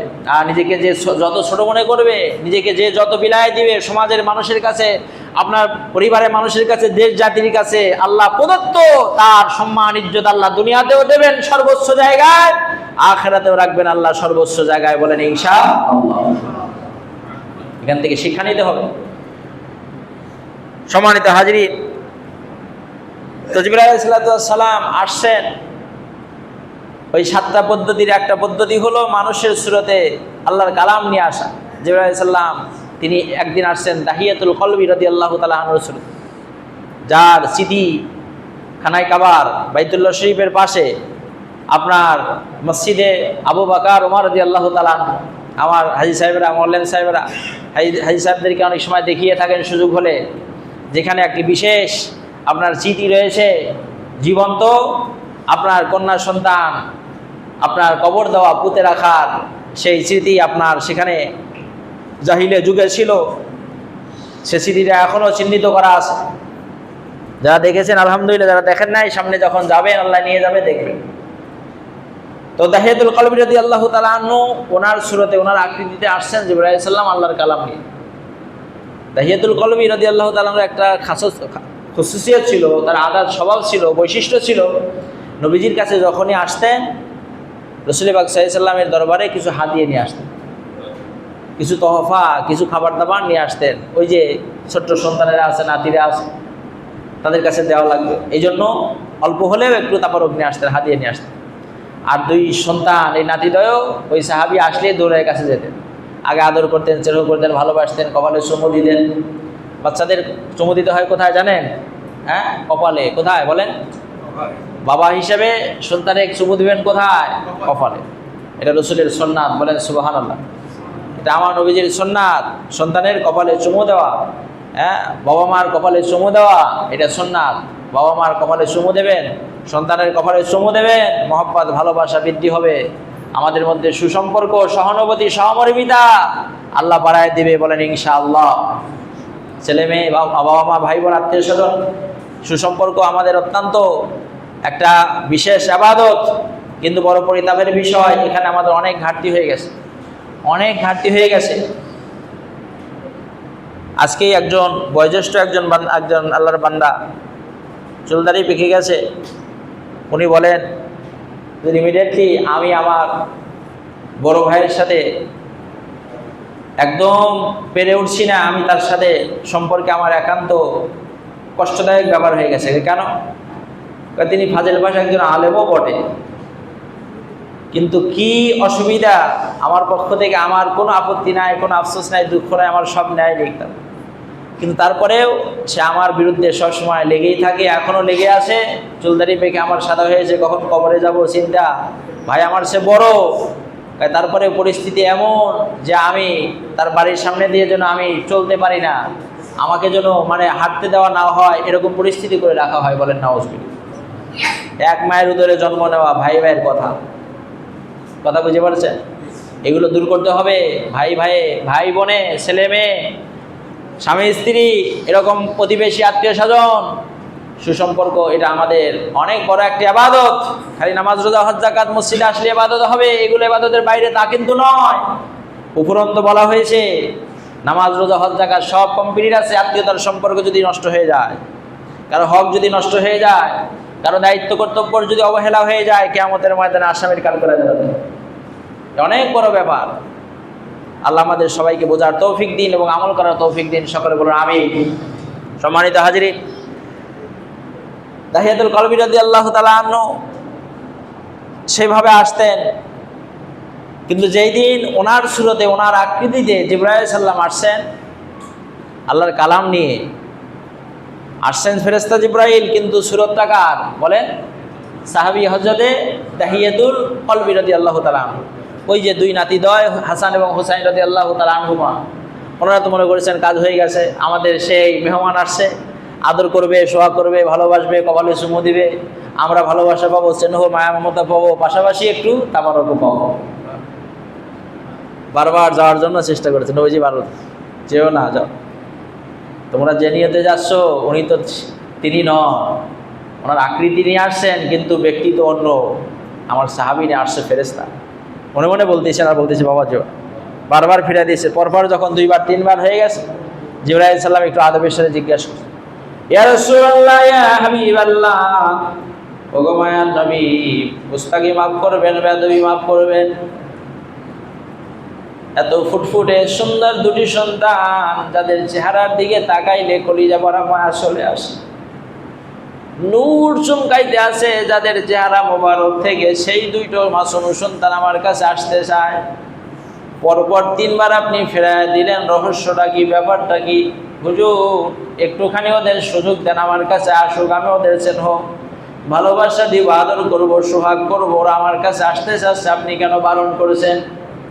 নবীজি হাকিকতটা বলে দিলেন, ভাই জিবরাইল, আপনি তো ফেরেশতা জিবরাইল, আপনি আসছেন আমার সাহাবী দাহিয়াতুল কলবির আকৃতি সুরত নিয়ে, তার একদম আপাদমস্তক হুবহু তার নমুনা নিয়ে, তার আকৃতি নিয়ে আপনি আসছেন। বলেন আল্লাহু আকবার। আল্লাহ পাক কত মহান, তিনি কত ক্ষমতাশীল যে একজন ফেরেশতাকে হুবহু একজন মানুষের সুরতে পাঠিয়ে দিয়েছেন। কন্যা সুবহানাল্লাহ। এক চুলের কোনো পরিমাণ আপনার কি নাই, কমতি নাই। যা সাহাবীর যেরকম আকৃতি, আপনার আপাদমস্তকের একদম পরিপূর্ণ আকৃতি সুরত, আল্লাহ সুবহানাহু ওয়া তাআলা দাহিয়াতুল কলবির সেই আকৃতি জিবরাইল সাল্লামের মধ্যে ট্রান্সফার করেছেন। বলেন আল্লাহু আকবার। আল্লাহ পাক তিনি কত ক্ষমতাবান, কত শক্তিশালী। নবীজি বলেন, জিবরাইল আলাইহিস সালাম, ও আল্লাহর পাঠানো ফেরেশতা, আপনি তো সেই সাহাবীর সুরত নিয়ে আসছেন, আর আমার সাহাবীর একটা আদাত স্বভাব হলো, তার নিত্যদিনের একটা বৈশিষ্ট্য হলো, যখনই তিনি আমার কাছে আসবেন, আমার ওই কলিজার টুকরা আমার নাতিদ্বয়ের জন্য কিছু না কিছু খাবার হাদিয়া নিয়ে আসবেন, কাছে টেনে নেবেন, আদর করবেন, স্নেহ দেবেন, ভালোবাসা দেবেন, কলিজা ভরা মায়া মহব্বত দিয়ে তাদেরকে কাছে নিয়ে সোহাগ দেবেন, আর ওই যা নিয়ে আসেন ওইটা হাদিয়া স্বরূপ তাদেরকে দেন, তারা আনন্দ করে ওটা খায়, গ্রহণ করে। আজকে তো আপনি তার সুরত নিয়ে আসছেন, আপনি তো জানেন না, আপনি তো কিছুই নিয়ে আসেন নাই, হয়তো আপনি আদর সোহাগ ভালোবাসাটাই দিতে পারবেন, কিন্তু হাদিয়া তো দিতে পারবেন না। এই জন্য আমি ওদেরকে ফিরায় দিলাম যে তোমাদের আসল মাকসাদ হাসিল হবে না, তোমরা সেখানে যেও না। জিবরাইল সাল্লাম বলেন, ইয়া রাসূলুল্লাহ, বেদবি মাফ করবেন, একটুখানি আমাকে সুযোগ দেন, অল্প একটু সময় আমাকে একটু সুযোগ দেন, আমি একটু ঘুরে আসি। নবীজি বলেন, ঠিক আছে, সুযোগ দিলাম। জিবরাইল সাল্লাম উঠে গেলেন। এই উঠে গেলেন আর আসলেন, মুহূর্তের মধ্যে দেখা যায় জিবরাইল আলাইহিস সালাম তিনি জান্নাতি এক থুকা টসটসে পাকা আঙ্গুর দুই নাতির জন্য এনে হাজির করে দেয়। আমার নবী বলেন, ভাই জিবরাইল, ইয়া আখি জিবরাইল, আল্লাহর পক্ষ থেকে আল্লাহর কালাম নিয়ে আমার কাছে এসে আমার নাতিদ্বয়ের এই অবস্থা দেখে তুমি অনেক কষ্ট করলে, অনেক পরিশ্রম হয়ে গেল, কষ্ট হয়ে গেল। আর একটি বিষয় হলো, এত স্বল্প সময়ের মধ্যে, এত অল্প সময়ে এই শুধু আসি এই কথাটা বলতে মুহূর্তের মধ্যে আবার চলে আসলেন। এত সুন্দর টসটসে পাকা এই সুন্দর আঙ্গুর মদিনার কোন মার্কেটে, কোন দোকান থেকে আনলেন? জিবরাইল সাল্লাম বলেন, এ রাসূলুল্লাহ, ইয়া হাবিবাল্লাহ, এই মদিনার কোনো মার্কেটে যাই না, এই মদিনার কোনো দোকান থেকে নয়। এই নাতিদ্বয়ের ব্যাপারে আপনার বেহেশতি জবানে শুনেছি, আল হাসান আল হুসাইন রাদিয়াল্লাহু তাআলা আনহুমা সাইয়্যিদা শাবাবি আহলিল জান্নাহ, জান্নাতের যুবকদের ইমাম হবেন আপনার নাতিদ্বয়। ইয়া রাসূলুল্লাহ, ইয়া হাবিবাল্লাহ, আমার আল্লাহ ওনাদের জন্য যেই জান্নাত বানিয়ে রেখেছেন, ওই জান্নাতের মধ্যে এখনো আল্লাহ প্রদত্ত জান্নাতি আঙ্গুর এখনো রয়ে গেছে। ওই জান্নাতি আঙ্গুর আমি ওনাদের থেকে আমি ওনাদের জন্য নিয়ে আসলাম। জোরে বলুন না। আল্লাহ বানায় রাখছে জান্নাত, এবং জান্নাতের সে আঙ্গুর টস করতে আছে। ইমাম হাসান হুসাইন রাদিয়াল্লাহু তাআলা আনহুমার জন্য অপেক্ষায় আছে। আমি ওখান থেকে একটু একসরি তাদের জন্যই আমি একটু নিয়ে আসলাম আল্লাহর অনুমতি নিয়ে। বলেন না সুবহানাল্লাহ। কত সম্মান, কত ইজ্জত আল্লাহ দিয়েছেন। বলছিলাম আল্লাহ পাক তাদের ভালোবাসেন, কুল কায়নাত ভালোবাসেন, ফেরেশতাকুল তাদের সেবায় আত্মনিয়োগ করেন। জিবরাইল সাল্লামকে বলেন, আমার নবীজি, ও ভাই জিবরাইল, অনেকটা কষ্ট হয়ে গেল, তাহলে জান্নাতে গেলেন আবার আসলেন। কয় হুজুর, আল্লাহ আমাকে এই ক্ষমতা দিয়েছেন, বেশি সময় তো আমার লাগে না, আপনি তো ভালো করে জানেন। ওই সময়, যেই সময় নবী ইউসুফ আলাইহিস সালামকে তার ভাইরা কূপে ফেলে দিচ্ছিলেন, ভাইরা কূপে ফেলে দিচ্ছেন, আর আমি জিবরাইল আলাইহিস সালাম, বাবা কি অসুবিধা হয়েছে কোনো? ও আচ্ছা, একটু আগে আসেন, একটু আগে আসেন। যারা পিছনে আসবে ওনাদের বসতে অসুবিধা, মানে সামনে ফাঁকা আছে তো। হাজী সাহেব ঠিকই বলছেন, একটু জিকির করুন, লা ইলাহা, একটু জিকিরের সাথে সামনে আগে আসেন, সামনে ফাঁকা বলতে আসেন। ও লা ইলাহা ইল্লাল্লাহ, লা ইলাহা ইল্লাল্লাহ, ও লা ইলাহা ইল্লাল্লাহ, লা ইলাহা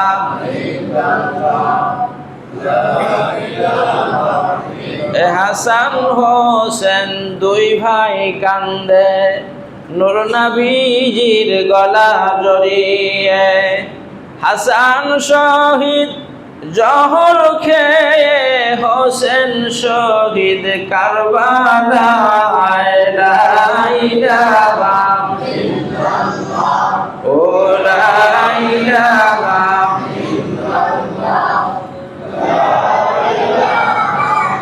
লা ইলাহা ইল্লাল্লাহ মুহাম্মাদুর রাসূলুল্লাহ সাল্লাল্লাহু আলাইহি ওয়াসাল্লাম।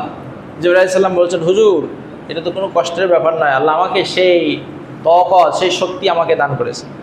কতটুকু অনুশক্তি! সেই সময় যখন নবী ইউসুফ আলাইহিস সালামকে কূপে ফেলে দিচ্ছেন, আল্লাহ পাক হুকুম করলেন, জিবরাইল, আমার পয়গম্বর ইউসুফ আলাইহিস সালামকে তার ভাইরা কূপের মধ্যে ফেলে দিচ্ছে, কিন্তু আমার পয়গম্বরকে আমি ফেলে দিতে দেব না, এবং ফেলেও যদি দেয় আমি সসম্মানে আমি তাকে হেফাজত করব। বলেন সুবহানাল্লাহ।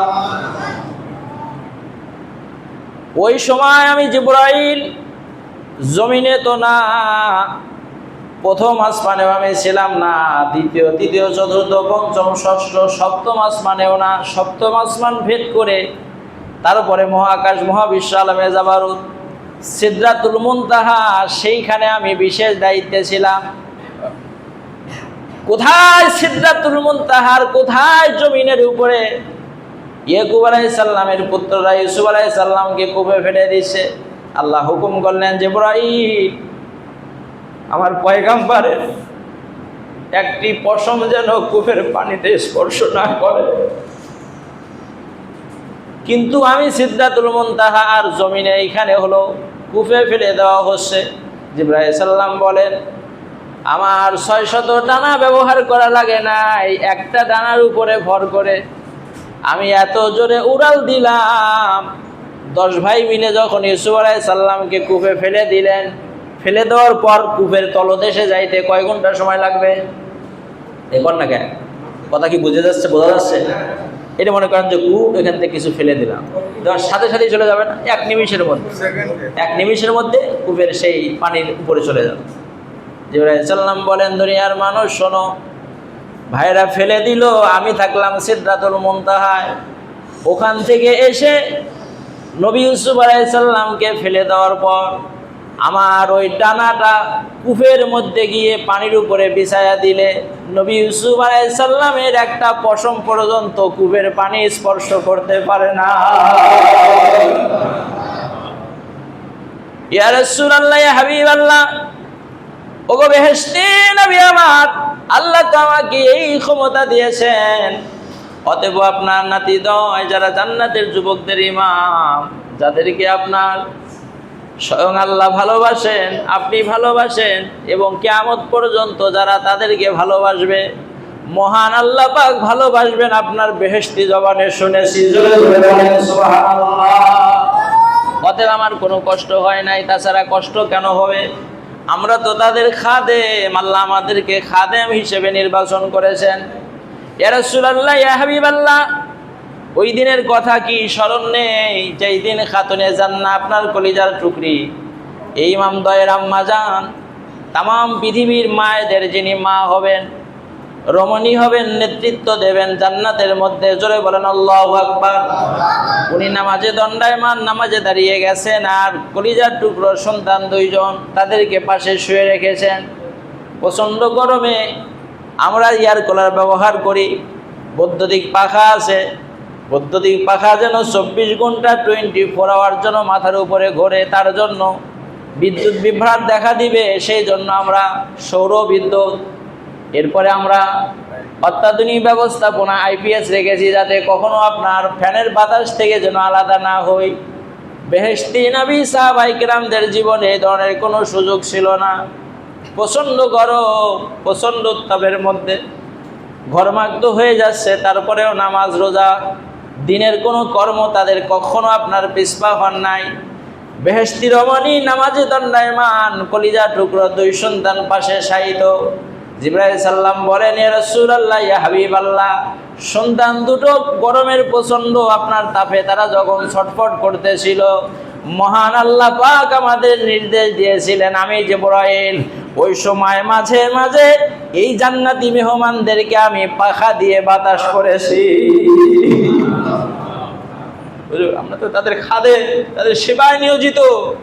ছোট্টবেলায় মা নামাজে দাঁড়িয়েছে, সন্তানদের কষ্ট হচ্ছে, আল্লাহ তাদের কত ভালোবেসেছেন, কত ভালোবাসে, যে আল্লাহ আমাকে হুকুম করেছেন, জিবরাইল আমার জান্নাতি মেহমান তারা কষ্ট পাচ্ছে, মা নামাজে দাঁড়িয়েছে, একটু পাখা দিয়ে ওদের বাতাস করো, যেন ওদের কষ্ট লাঘব হয়। বলুন না সুবহানাল্লাহ।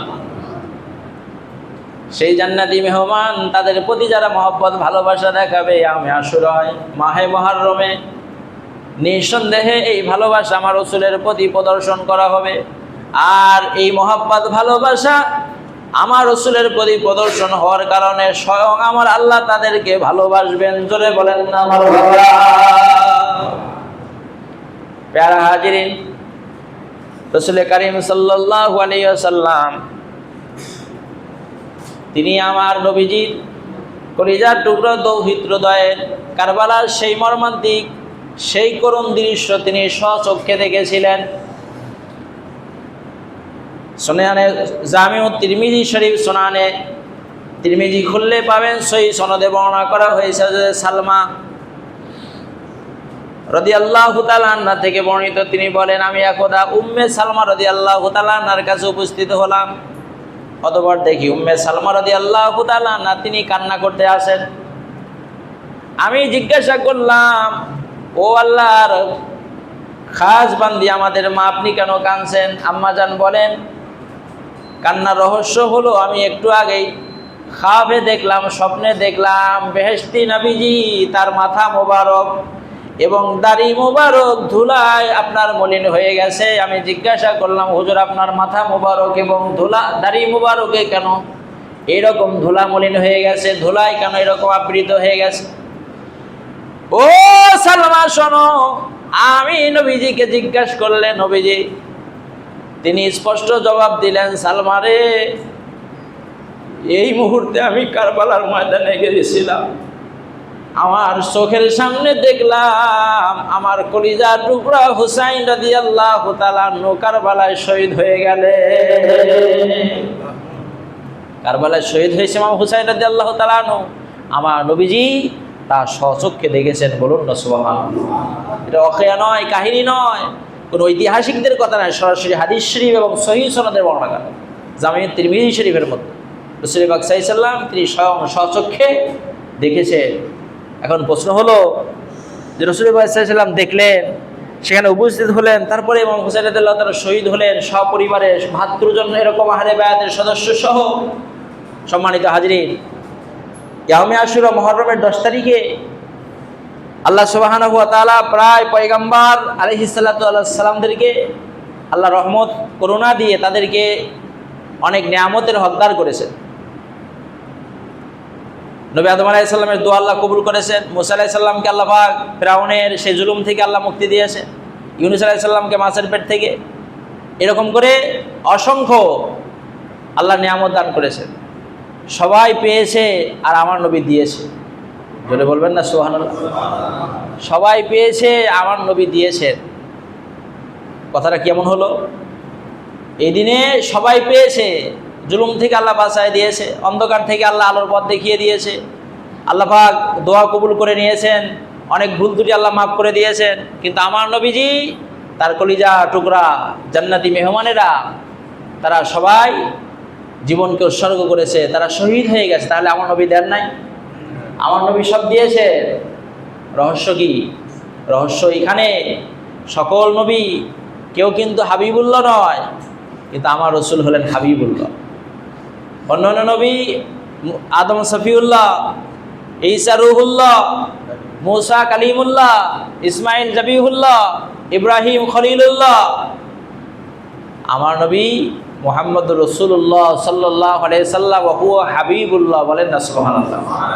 মাল ফারকু বাইনাল হাবিব আল খলিল আল জবিহু ওয়া খলিলুল্লাহ।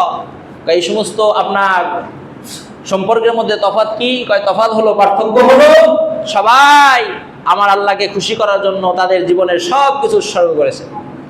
আর আমার নবীজিকে খুশি করার জন্য স্বয়ং আমার আল্লাহ তিনি সর্বদা তিনি কাজ করেছেন। বলেন না সুবহানাল্লাহ। আমার নবীর খুশিতে মহান আল্লাহ খুশি। হয়তো বলবেন যে হুজুর এটা একটু জজবাই বললেন, যে না, স্বয়ং আল্লাহর কোরআন খুলে দেখেন, 2 পারা সূরাতুল বাকারা, আল্লাহ পাক স্পষ্ট বলে দিয়েছেন, যখন হিজরতের পর রাসূল পাক সাল্লাল্লাহু আলাইহি ওয়াসাল্লাম, মুসলমানদের প্রথম কিবলা ছিল, সেই কিবলার নাম কি বলেন? বাইতুল মুকাদ্দাস। বাইতুল মুকাদ্দাস, মসজিদুল আকসা, যেটা ইহুদি খ্রিস্টান জালিম নরপিশাচদের আজকে কবলে আল্লাহ আমাদের মুসলমানদেরকে বিজয় দান করেন। সকলে বলে আমিন। আমাদের প্রথম কিবলা ছিল। রাসূল পাক সাল্লাল্লাহু আলাইহি ওয়াসাল্লাম হিজরত করে মদিনায় যাওয়ার পর এই বাইতুল মুকাদ্দাসের দিকে 16-17 মাস নামাজ পড়েছে, কিন্তু মন সবসময় বাইতুল্লাহর জন্য কান্না করেছে। আল্লাহ কখন বাইতুল্লাহর দিকে মুখ করে নামাজ পড়বো? কোন এক আপনার নামাজে, জোহর অথবা আসরের নামাজে রাসূল পাক সাল্লাল্লাহু আলাইহি ওয়াসাল্লাম বনি সালমার আপনার সেই গোত্রের প্রতিষ্ঠিত মসজিদে জুল কিবলাতাইন, সেই মসজিদের নামাজরত 4 রাকাতে 2 রাকাত হয়ে গেছে। আল্লাহ পাক কোরআন শরীফ আয়াত নাজিল করে আল্লাহ পাক আমার রসুলকে কমান্ড করলেন, নির্দেশ করলেন, হাবিব আর অন্তরে ব্যথা নিয়ে নামাজ পড়তে হবে না। 2 রাকাত হয়েছে 4 রাকাতে, বাকি 2 রাকাত এখন বাইতুল্লাহর দিকে করে আদায় করবে। বলেন না সুবহানাল্লাহ। কদ নারা তাকাল্লুব ওয়াজহিকা ফিস সামা ফালানুওয়াল্লিয়ান্নাকা কিবলাতান আন তারদাহা। রসুল, আপনি উপরে আসমানের দিকে তাকিয়ে বাইতুল্লাহর জন্য আপনি হাজারি করেন, আমি আল্লাহ আপনার এই তাকানোটা দেখেই ক্ষান্ত নয়। আপনি যাতে খুশি, আমি আল্লাহ তাতে খুশি। জোরে বলেন না সুবহানাল্লাহ। অতএব আপনার সেই খুশি, আপনার সেই রাজি থাকা বাইতুল্লাহর দিকে আপনার চেহারাকে ফিরায়া নামাজ পড়ুন, এবং আজ থেকে কিয়ামত পর্যন্ত আপনার উম্মতেরা বাইতুল্লাহর দিকে মুখ করে তারা নামাজ আদায় করবে। বলেন না সুবহানাল্লাহ। পূর্ব পশ্চিম এটা কিন্তু কোনো আপনার কল্যাণের কোনো বিষয় নয়। পশ্চিম দিকে আপনার খেয়াল করা কোনো বিষয় না। পশ্চিম দিকে খেয়াল করা উদ্দেশ্য হলো পশ্চিম দিকে আমাদের খানায় কাবা, ঠিক কিনা বলেন? খানায় কাবা আমাদের পশ্চিম দিকে, এই জন্য আমরা সেই দিকে খেয়াল করি। খানায় কাবার যারা দক্ষিণে তারা উত্তরে, যারা পশ্চিমে আছে তারা পূর্বে। তার মানে যাদের যেদিকে খানায় কাবা বাইতুল্লাহ সেদিকে মুখ করে আল্লাহর ইবাদত করা। সম্মানিত হাজিরিন, তো রাসূল কারীম সাল্লাল্লাহু আলাইহি ওয়াসাল্লামের প্রিয় দৌহিত্র হযরতে হুসাইন রাদিয়াল্লাহু তাআলা আনহু, উনি কারবালায় শহীদ হলেন। রাসূল পাক সাল্লাল্লাহু আলাইহি সাল্লামের পক্ষ থেকে তার আহলে বায়াতগণ অমীয়ভাবে নির্মমভাবে শহীদ হলেন। অন্য অন্য নবীগণ পেলেন, আর তাদের পক্ষ থেকে রাসূল পাক সাল্লাল্লাহু আলাইহি সাল্লামের পক্ষ থেকে সবাই শহীদ হয়ে গেলেন। এর মধ্যে তফাৎ হলো যে আল্লাহ সুবহানাহু ওয়া তাআলা কিয়ামতের ময়দানে এর বিনিময়ে নিজের জন্য নয়, আমার আপনার জন্য আল্লাহর কাছে, আমার আপনার মাগফিরাতের জন্য আল্লাহর কাছে ভিক্ষা চাইবেন। বলেন না সুবহানাল্লাহ। আল্লাহ এই দিনে সবাই নিয়েছে, আমি দিয়েছি, আজকে আমাকে দেন আমার উম্মতের জন্য। বলেন না সুবহানাল্লাহ। সবাই পেয়েছে, আমি দিয়েছি, আজকে আমাকে দেন, আমার জন্য নয়, আমার বাপ দাদুর জন্য নয়, আমার উম্মতের জন্য। আল্লাহ আমার গুনাহগার উম্মতগুলোকে আজকে পার করে নেন। হুসাইনের রক্তের বিনিময়, আলী আসগারের রক্তের বিনিময়, আমার সেই দন্ত মুবারকের শহীদের বিনিময়, তাইফের বৃষ্টির মতো সে আঘাত সহ্যের বিনিময় আজকে আমার উম্মতকে পার করে নেন। বলেন না সুবহানাল্লাহ। কিন্তু হতভাগ্য কপাল পোড়া যে নবী আমার আপনার জন্য দুনিয়াতে এবং আখিরাতে এবং ইন্তেকালের পরে এখনো আমার আপনার জন্যই কাঁদতে আছেন, কিন্তু সেই নবীকে আমরা বুঝতে পারি না, সেই নবীকে আমরা চিনি না। রসুলের শান মান নিয়ে একটু কথা বললে, রসুলের শানে একটু সালাম, রসুলের শানে একটু দরুদ শরীফ পড়লে এটা বেদাত নাজায়েজ বিভিন্ন ফতোয়া দিয়ে সাধারণ মানুষগুলোকে বিভ্রান্ত করি। আজকের এই দিবস, আজকের এই মাহফিলকে কেন্দ্র করে অনেক মানুষ আছে দেখবেন বিভিন্ন রকমের ফতোয়াবাজি, সারা বছরের খবর নাই, ইয়াউমে আশুরা, লাইলাতুল আশুরা এসে মসজিদে মাহফিল, মসজিদে আলোচনা।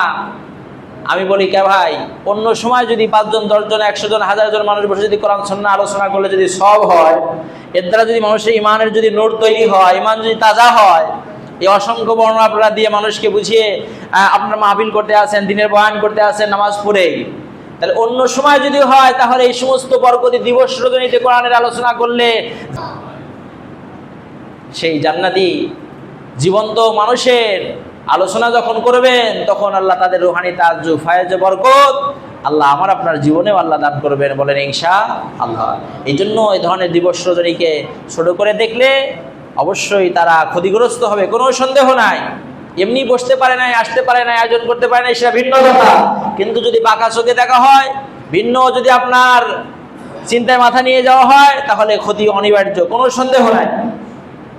আর যদি একটু মহব্বত অন্তর দিয়ে রাখতে পারে, আল্লাহ সুবহানাহু ওয়া তাআলা দুনিয়াতেও সম্মান দেবে, আখিরাতেও সম্মান দেবেন। ওনাকে তাহলে বলেন কে? মহান আল্লাহ পাক ইজ্জত দেবেন, সম্মান দিবেন। সম্মানিত হাজিরিন, রাসূল কারীম সাল্লাল্লাহু আলাইহি সাল্লামের সেই কলিজার টুকরা হুসাইন রাদিয়াল্লাহু তাআলা আনহু সহ 72 জন সদস্য, সেই হৃদয় বিদারক সেই ইতিহাস, সেই কলঙ্কিত রক্তাক্ত কারবালার সেই ইতিহাস দিনের পর দিন মানুষ বর্ণনা করে শেষ করতে পারবে না। সম্মানিত হাজিরিন, সংক্ষিপ্ত একটু কথা বলেই আলোচনা শেষ করব। দেখুন না কত করুণ পরিস্থিতি ছিল। হুসাইন রাদিয়াল্লাহু তাআলা আনহু সেই কুফা, ইরাকের কুফা নগরীতে যাওয়ার মধ্যে তার ব্যক্তি স্বার্থ ছিল না, তার চেয়ার দখল কোনো উদ্দেশ্য ছিল না, দুনিয়ার মান মর্যাদার বৃদ্ধির কোনো উদ্দেশ্য ছিল না।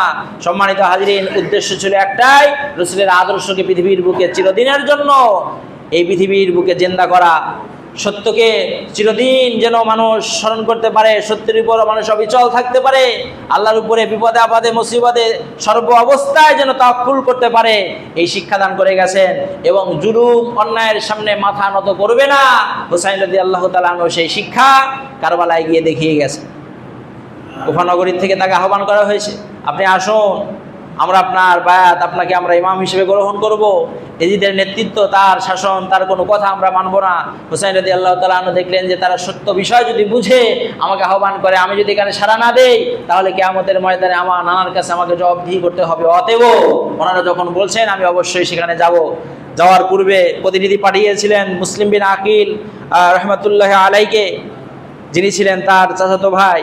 ওনাকে পাঠাইলে উনি এক পর্যায়ে গিয়ে দেখেন হ্যাঁ পরিস্থিতি তো সব ইমাম হুসাইন রাদিয়াল্লাহু তাআলা আনহুর অনুকূলে।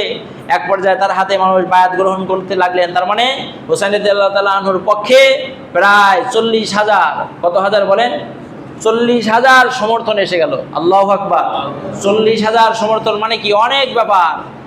এই 40,000 সমর্থন পেয়ে মুসলিম বিন আকিল রহমতুল্লাহ আলাইহি তিনি চিন্তা করলেন যে আর দেরি করা যায় না, ইমাম সাহেবকে আসতে বলি। হুসাইন রাদিয়াল্লাহু তাআলা আনহুকে তিনি সংবাদ পাঠালেন।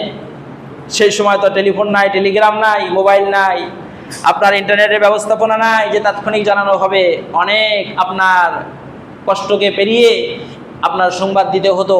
যাই হোক, তারপরে সংবাদ পৌঁছানো হলো, কিন্তু দুঃখজনক হলেও সত্য, সে সংবাদ যখন পুছলো ইতোমধ্যে ইরাকের কুফা নগরীর সেই 40,000 মানুষেরা যারা সমর্থন দিয়েছিলেন তারা সবাই মুনাফিকি করলেন, বেঈমানি করলেন, বলেন নাউজুবিল্লাহ। তারা বেঈমানি করলো, তারা মানে মুনাফিকি করলো। তার মানে এটা বাহ্যিক তারা সমর্থন দিয়েছে, মূলত তারা এজিদের পক্ষে, এজিদের সমর্থন তাদের অন্তরের মধ্যে ছিল, যার কারণে এক পর্যায়ে মুসলিম বিন আকিল রহমাতুল্লাহ আলাইহি তাকে শহীদ করে দিল, বলেন আল্লাহু আকবার। মুসলিম বিন আকিল রহমাতুল্লাহ আলাইহি তিনি শহীদ হয়ে গেলেন। সে শহীদ হওয়ার রক্তাক্ত ইতিহাস, সম্মানিত হাজিরিন। এক পর্যায়ে মুসলিম বিন আকিল রহমাতুল্লাহ আলাইহি তিনি শহীদ হওয়ার পূর্ব মুহূর্তে চিন্তা করলেন, আহা, আমি যে এই মেসেজটা দিয়ে দিলাম ইমাম হুসাইনকে, এখানকার সুসংবাদ, আমি এখন কিভাবে এইটাকে আর তার কাছে পৌঁছাইবো যে এখন তারা তো মুনাফিকি করেছে, বেঈমানি করেছে, সুতরাং আপনি আর আসবেন না, এখানে আসা যাবে না, এই সংবাদ তো আমি আর পৌঁছাইতে পারলাম না। আমি বড় ব্যথিত, আমি বড় হতভাগ্য, কপাল পোড়া যে এই পরিস্থিতিটা আমি আর জানাতে পারলাম না। কিছুক্ষণ পরেই তিনি শহীদ হয়ে গেলেন। হুসাইন রাদিয়াল্লাহু তাআলা আনহু সেখানে উপস্থিত হলেন, কুফা নগর, আপনার ইরাকের সেই কুফা নগরীতে। এক পর্যায়ে সেখানে উপস্থিত হয়ে দেখেন সব পরিস্থিতি আপনার ব্যতিক্রম, সব বিপক্ষে। তিনি হুসাইন রাদিয়াল্লাহু তাআলা আনহু এজিদের সৈন্য সামন্ত তাদের কাছে এক পর্যায়ে বলেছিলেন, শোনো, আপনারা আমাকে আহ্বান করেছিলেন যেভাবেই হোক, মন থেকে হোক, বাহ্যিকভাবে হোক, যেহেতু আপনারা আমার এখন বিপক্ষে বা আমাকে সমর্থন দিচ্ছেন না, আমি আপনাদের সমর্থনের আশাবাদী নয়, আপনাদের সমর্থন আমি ভিক্ষা চাই না, কখনো না। আপনারা শুধু আমাকে এতটুকু সুযোগ দেন, আপনারা আপনাদের জায়গায় থাকেন, আমি নিরাপদে আমি একটি জায়গায় আমার সপরিবার নিয়ে আমি চলে যাব। আপনাদের সাথে কোনো যুদ্ধ বিগ্রহ, কোনো কিচ্ছু, এটা আমার প্রত্যাশা নয়, প্রত্যাশা করে আসিও নাই, শুধু আপনাদের আহ্বানে, আপনাদের অনুরোধে আমি আসছিলাম। আপনারা যেহেতু আমাকে আর চাচ্ছেন না, সুতরাং আমি আপনাদের কাছে থাকতে চাই না, আপনারা আমাকে সুযোগ দেন, আমি চলে যাই। সম্মানিত উপস্থিতি, এক পর্যায়ে হুসাইন রাদিয়াল্লাহু তাআলা আনহু তিনি চলে আসতে লাগলেন, কিন্তু মহান আল্লাহ তাবারক তাআলা ওই জমিনে তাদের শাহাদত আল্লাহ কবুল করেছেন, যার কারণে ঐতিহাসিকদের বর্ণনা শহীদে কারবালার মধ্যে আল্লামা শফি রহমাতুল্লাহ আলাইহি, যিনি তাফসিরে মারিফুল কোরআনের যিনি মুফাসসির, উনি লিখেছেন যে হুসাইন রাদিয়াল্লাহু তাআলা আনহু সপরিবার সহ যখন রাতের বেলায় ফিরে আসবেন, এক পর্যায়ে রাস্তায় বের হয়েছেন, পুরো রাত রাস্তায় চলেছেন, কিন্তু রাস্তা আপনার চলতে চলতে যখন ফজর হয়ে আসছে, যখন ফর্সা হয়ে আসছে, তাকিয়ে দেখেন যে সারা রাত চলাচল করে ঘুরে যেখানে সেখানেই ফিরে আসছে। পরপর 2 রাত 3 রাত যখন হয়ে গেল, তিনি চিন্তা করলেন যে এই জায়গা থেকে আর আমাকে সরে যাওয়ার সুযোগ হবে না। সকালবেলা একজন পথিক যাচ্ছে, পথিককে জিজ্ঞাসা করেছেন, ভাইজান এই জায়গাটার নাম কি, কোথায় আমরা আছি, কি বলতে পারেন? বা এই জায়গা তো একটা সুপরিচিত জায়গা, ঐতিহাসিক জায়গা, আমরা পূর্বপুরুষ থেকে শুনে আসতেছি, এই জায়গার নাম হচ্ছে কুফা নগরীর অন্তর্ভুক্ত, জায়গার নাম হচ্ছে কারবালা। হুসাইন রাদিয়াল্লাহু তাআলা আনহু বুঝতে বাকি থাকলো না, পরিবারের লোকজনদের সবাইকে বললেন, তোমরা আর বৃথা চেষ্টা করো না, এই কারবালার ময়দানে আমার নানাজান বলেছেন, এখানে আমার শাহাদতের সুসংবাদ আমাকে দিয়েছেন, অতএব এখানে আমাকে শহীদ হতে হবে, অতএব তোমরা যদি ইচ্ছা করো তোমরা চলে যেতে পারো, আমি হুসাইন কারবালা থেকে যাব না। বলেন আল্লাহু আকবার। বোন সহ আপনার আত্মীয় স্বজন, ছেলেরা যারা ছিলেন, মেয়েরা, সবাই বললেন, আপনাকে রেখে, আপনি আমাদের ইমাম, আপনি আমাদের সাইয়্যেদ, আপনাকে রেখে আমরা চলে যাব, এটা কশ্চিনকালেও তা হতে পারে না, জীবন যায় আমাদের সবার যাবে, তথাপিও আমরা এখান থেকে আমরা আপনাকে রেখে আমরা যাব না। সম্মানিত হাজির, এক পর্যায়ে কারবালার ময়দানের সেই আপনার যুদ্ধ আপনার শুরু হয়ে গেল। ভাগ্নে, ভাতিজা, এরকম পরিবারের মধ্যে অনেকেই শহীদ হয়ে গেলেন। শহীদদের লাশ তাঁবুর সামনে নিয়ে আসেন হুসাইন রাদিয়াল্লাহু তাআলা আনহু। কি কঠিন পরিস্থিতি, কত বড় কঠিন আপনার সেই মুহূর্ত ছিল। নিজের ভাতিজা, নিজের সন্তান, নিজের ভাগ্নে শহীদ হয়ে যাচ্ছে, তাদেরকে কাঁধে করে নিজে বহন করে তাঁবুর সামনে নিয়ে আসতেছেন। রক্তাক্ত সেই দেহ মোবারকগুলো হুসাইন রাদিয়াল্লাহু তাআলা আনহু এক পর্যায়ে তার সময় যখন চলে আসবে, ঠিক সেই সময় সাহারবানু, হযরতে হুসাইন রাদিয়াল্লাহু তাআলা আনহুর বিবি সাহেবা, ওনার নাম ছিল সাহারবানু, তিনি তাঁবুর মধ্য থেকে মেসেজ দিলেন, সংবাদ দিলেন, প্রিয় স্বামী আমার, আপনি তো কারবালার এই যুদ্ধ নিয়ে ব্যস্ত আছেন, ভাই ভাতিজে তাদের শহীদি লাশ নিয়ে আপনি দৌড়াদৌড়ি করতে আসেন, তবে ভিতরে যুদ্ধে না গেলেও কলিজার টুকরা আলী আসগার শিশু সন্তান, সে তো এখন ছটফট করতে আসে, তার প্রাণ ওষ্ঠাগত, খাবার তো নেই, পানি পর্যন্ত নেই, এমনকি আমার জিহ্বাটা শুষ্ক হয়ে গেছে, জিহ্বাটা একটু তার মুখের মধ্যে দিয়ে যে একটু রস দিব, এতটুকু সুযোগ পর্যন্ত আমার জিহ্বা আমার মুখের মধ্যে নাই, কাজেই দয়া করে আমার আলী আসগারকে একটু ফোরাতের তীর থেকে একটু পানি পান করে নিয়ে আসুন। ভাইরা আমার, প্রধান ইমানদারেরা, ইমাম হুসাইন রাদিয়াল্লাহু তাআলা ওই সময় বিবি সাহারবানুকে লক্ষ্য করে বলেছিলেন, বিবি আমার, তুমি কি মনে করেছো কারবালার ফোরাত নদীর তীরে যারা অবস্থান নিয়েছে এত সহজেই তোমার আলী আসগারকে পানি পান করাবে? বিবি সাহারবানু বলেন, প্রিয় স্বামী আমার, এইরকম শিশু সন্তান তো তাদের ঘরেও আছে। এই ফুটফুটে সন্তান দেখলে, বেহেশতের সন্তানের চেহারা দেখলে আমার বিশ্বাস তাদের কলিজায় দয়া হবে, মায়া হবে। ওই মায়ের খাতিরে হলেও আমার আলী আসগারকে একটু পানি দেবে, আপনি নিয়ে যান, আপনি বারণ করবেন না। এত কঠিন পরিস্থিতি হয়ে গেছে, দুধের সন্তান, বুকের খাবার নাই, আমার জিহ্বার রস পর্যন্ত শুকিয়ে গেছে। জিহ্বা চালিয়ে দিয়ে এক বিন্দু রস আমার সন্তানের কলিজার মধ্যে, তার আমার গলার মধ্যে আমি দিতে পারি নাই। বিবির অনুরোধে ইমাম হুসাইন রাদিয়াল্লাহু তাআলা আনহু কলিজার টুকরো সন্তান আলী আসগার রাদিয়াল্লাহু তাআলা আনহুকে বুকের সঙ্গে জড়িয়ে নিয়ে ফোরাতের তীরে চলে গেলেন। ফোরাত নদীর তীরে সামনে গিয়ে কুফার আপনার সেই ফোরাতের তীরে অবস্থানরত 1 নয় 2 নয়, তা 4000 সৈন্য এজিদ বাহিনী। শুধু এই জন্যই তারা অবস্থান নিয়েছে যে 70 থেকে 72 জন সদস্য নবীজির আহলে বায়াতের যারা কারবালার ময়দানে অবস্থান করছেন, তাদের জন্য এক বিন্দু পানি এই কারবালার এই ফোরাত নদীর থেকে না দেওয়া হয়। জোরে বলেন নাউজুবিল্লাহ। কত নিষ্ঠুরতা, কত পাষাণ হৃদয়ের পরিচয় তারা দিয়েছিল। হুর বিন ইয়াজিদ আপনার ইবনে জিয়াদ সে ঘোষণা দিয়েছিল সৈন্য সামন্তদেরকে, শোনো, এই ফোরাতের পানি সব শ্রেণীর মানুষ পান করতে চাইলে তাদেরকে পান করতে দিবা, এমনকি গরু, ছাগল, বকরি, ভেড়া, আল্লাহর যত মাখলুক আছে তাদের জন্য বরাদ্দ, তারাও পান করবে, তারাও এই পানি পাবে। কিন্তু হুসাইন এবং তার পরিবারের জন্য যেন এক বিন্দু পানি তোমরা দেবে না। জোরে জোরে বলেন নাউজুবিল্লাহ। সেই নিষ্ঠুরতা নিয়ে সৈন্যরা অবস্থান নিয়েছে। হুসাইন রাদিয়াল্লাহু তাআলা আনহু বিবির অনুরোধে আলী আসগার হুজুরকে নিয়ে যখন ফোরাতের তীরে উপস্থিত হয়ে গেলেন, ঠিক যা কথা তাই দেখা গেল। পানি তো দেওয়া দূরের কথা, দূর থেকে ইমাম হুজুরকে লক্ষ্য করে একটা তীর নিক্ষেপ করলো। লক্ষ্যভ্রষ্ট হয়ে ইমাম হুজুরের চোখে মুখে তার মাথা মোবারকে না লেগে কোলের মধ্যে থাকা কচি সন্তান আলী আসগারের কলিজা ভেদ করে তার শরীরটা আপনার বাবার কোলে থাকতেই আলী আসগারের শিশু সন্তানের শরীরটা, জীবনটা ওইখানে তরফাইতে তরফাইতে শহীদের দরজায় চলে যায়। জোরে জোরে বলেন না আল্লাহু আকবার। ইমাম হুসাইন রাদিয়াল্লাহু তাআলা আনহু কচি সন্তান আলী আসগারকে ওইভাবে বুকের সঙ্গে জড়িয়ে নিয়ে তাঁবুর সামনে এসে ডাক দিয়ে বলে, সাহারবানু, বিবি আমার কইরে আয় আয়। তাঁবুর মধ্যে ছটফট করতেছিল, মা হয়ে তুমি সহ্য করতে পারছিলে না। ছটফট করলেও মা হিসেবে সন্তানকে তুমি দেখার সুযোগ পেয়েছিলে। তোমাকে মা সন্তান হিসেবে, মা হিসেবে তোমাকে দেখার সুযোগ পেয়েছিল। ও আমার সাহারবানু, আলী আসগারকে না, আলী আসগারকে পানি পান করায় নিয়ে আসলাম। এমন পানি পান করিয়েছি জীবনে কোনোদিন আর তোমার কাছে পানি চাইবে না। মা মনে করেছে সত্যিকার অর্থে আলী আসগার পানি পান করেছে, যার কারণে বাবার কোলে ঠান্ডা হয়ে আছে, নীরব হয়ে গেছে, আরাম করেছে। কিন্তু দেখা গেল না, মা দুঃখিনী যখন ওই কোলে সন্তানটাকে তুলে নিয়েছে, দেখে সন্তান ইতোমধ্যে শক্ত হয়ে গেছে। আলী আসগার আর বেঁচে নাই। আলী আসগার জান্নাতি পানি পান করে মহান আল্লাহর কাছে চলে গেছে। কি কঠিন নিদারুণ, কি ঐতিহাসিক, নির্মম, রক্তাক্ত, কত নিন্দনীয়, কত কঠিন ইতিহাস ছিল হুসাইন রাদিয়াল্লাহু তাআলা আনহুর পরিবারের জন্য। প্যারা হাজিরিন, আসুন আল্লাহ সুবহানাহু ওয়া তাআলা সে আহলে বায়াতের প্রতি মহব্বত, ভালোবাসা আমাদের সবাইকে যেন আল্লাহ পরিপূর্ণ দান করেন। জোরে বলেন আমিন। হুসাইন রাদিয়াল্লাহু তাআলা আনহু বেরিয়ে যাবেন, সবার কাছ থেকে বিদায় নিচ্ছেন। বোন জয়নাব রাদিয়াল্লাহু তাআলা আনহা তার কাছ থেকে বিদায় নিলেন এবং তার স্ত্রী সাহারবানুর কাছ থেকে বিদায় নিলেন। অসুস্থ সন্তান জয়নাল আবদিনকে বলে গেলেন, বাবা তুমি অসুস্থ, তুমি ঘর থেকে তাবুত থেকে বের হবে না। আমি দোয়া করে যাই আল্লাহ তোমার মাধ্যমে আমার নানা জানের জন্য সেই সিলসিলা যেন আল্লাহ কিয়ামত পর্যন্ত জারি রাখে। এ বাবা, ভয় নাই, চিন্তা নাই, বিপদে আপদে আল্লাহর উপরে তাওয়াক্কুল করো। আমি হুসাইন চলে যাচ্ছি। সবার কাছ থেকে বিদায় হয়ে যাচ্ছে।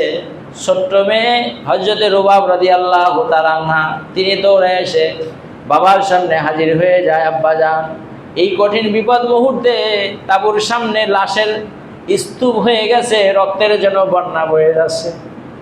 এই সময় আমি ছোট্ট সন্তান সহ, আমার মা সহ, অসুস্থ ভাই সহ আমাদেরকে রেখে আপনি কোথায় যান এই পরিবেশে? মাথায় পাগড়ি, পরনে আপনার জুলফিকার তরবারি, বড় ভাই হাসান রাদিয়াল্লাহু তাআলা আনহুর কোমরের সঙ্গে বেঁধে নিয়েছে।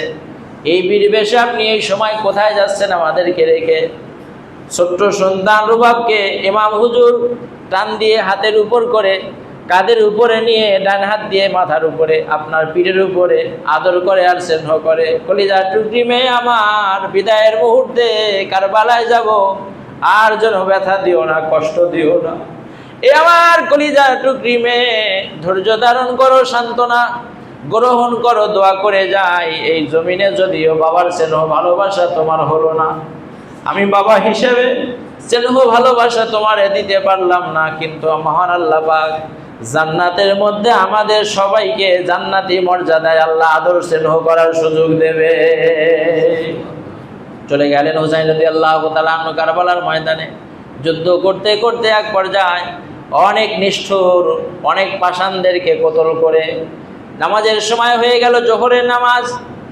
এলান করা হলো, ও সৈন্যবাহিনীরা, এজিদের সৈন্যবাহিনীরা শোনো, আমি তো যুদ্ধের জন্য আসি নাই, তোমরা যুদ্ধের পরিস্থিতি তৈরি করে ফেলেছো।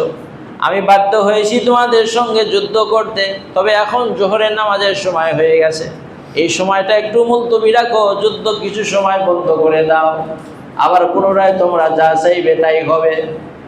হইহুল্লা, ওই হট্টগোলের মধ্যে কার কথা কে শোনে? তারপরে ইমাম হুসাইন রাদিয়াল্লাহু তাআলা আনহু তার পাশে সঙ্গী সাথী যারা ছিলেন তাদেরকে নিয়ে আপনার যুদ্ধের ময়দানে যেই পরিস্থিতিতে যেইভাবে নামাজ আদায় করা হয়, ঠিক ওই পরিস্থিতিতে অত কঠিন বিপদের সময়ও মহান আল্লাহ পাকের হুকুম, তিনি নামাজ আদায় করে নিলেন। জোরে বলেন সুবহানাল্লাহ।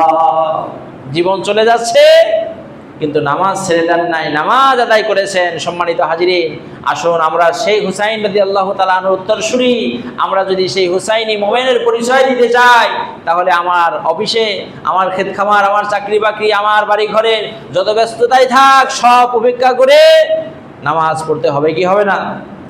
নামাজ সর্বাগ্যে, নামাজ সর্বাগ্যে। নামাজের জন্য আমরা কোনো অজুহাত পেশ করব না, নামাজের জন্য কোনো আমরা দুর্বলতা, আমাদের পক্ষ থেকে কোনো গাফলতি, অলসতা যেন না আসে। বিনয়ের সাথে যুবকদেরকে বিশেষ করে অনুরোধ করব, আমার যুবক বন্ধুরা, আসুন আল্লাহ আমাদের সবাইকে হুসাইন রাদিয়াল্লাহু তাআলা আনহুর সেই মান নিয়ে, সেই মহব্বত ভালোবাসা নিয়ে পাঁচ ওয়াক্ত নামাজ যেন আমাদেরকে জামাতের সাথে আদায় করার আল্লাহ তৌফিক দেন। সকলে বলি আমিন। সম্মানিত হাজিরিন, পাশাপাশি আমার যুবকদেরকে অনুরোধ করব, বাবা নামাজ কালামের পাশাপাশি বাবা মা, আত্মীয় স্বজন এবং আপনার সমাজে যারা বয়োজ্যেষ্ঠ যারা আছে, উস্তাদ যারা আছে, তাদের প্রতি সর্বোচ্চ সম্মান, তাজিম, মহব্বত, ভালোবাসা, তাদের শ্রদ্ধা ভক্তি আমরা ঠিক রাখবো। এখন অনেক ছেলেরা মেয়েরা বাবা মার কথা শুনতে চায় না, বাবা মা বললে এরা তারা বিরক্ত বোধ করে, এরা তারা নিজেদের জীবনের জন্য মনে হয় অকল্যাণ মনে করে। এটা বড় বড় কঠিন পরিস্থিতি, বড় কঠিন কথা। এই ধরনের যেন পরিস্থিতি আমাদের সামনে না হয়। আমার স্নেহস্পদ স্কুল কলেজ মাদ্রাসা ইউনিভার্সিটি পড়ুয়া আমার যুবকেরা, কিশোর বালকেরা, আপনাদের প্রতি আমার বিনীত আরজ থাকবে, কোনো আসক্তিমূলক কোনো কাজের সাথে সম্পৃক্ত হবে না। শরীয়ত নিষিদ্ধ কোনো আসক্তিমূলক কাজের সাথে সম্পৃক্ত হওয়া যাবে না।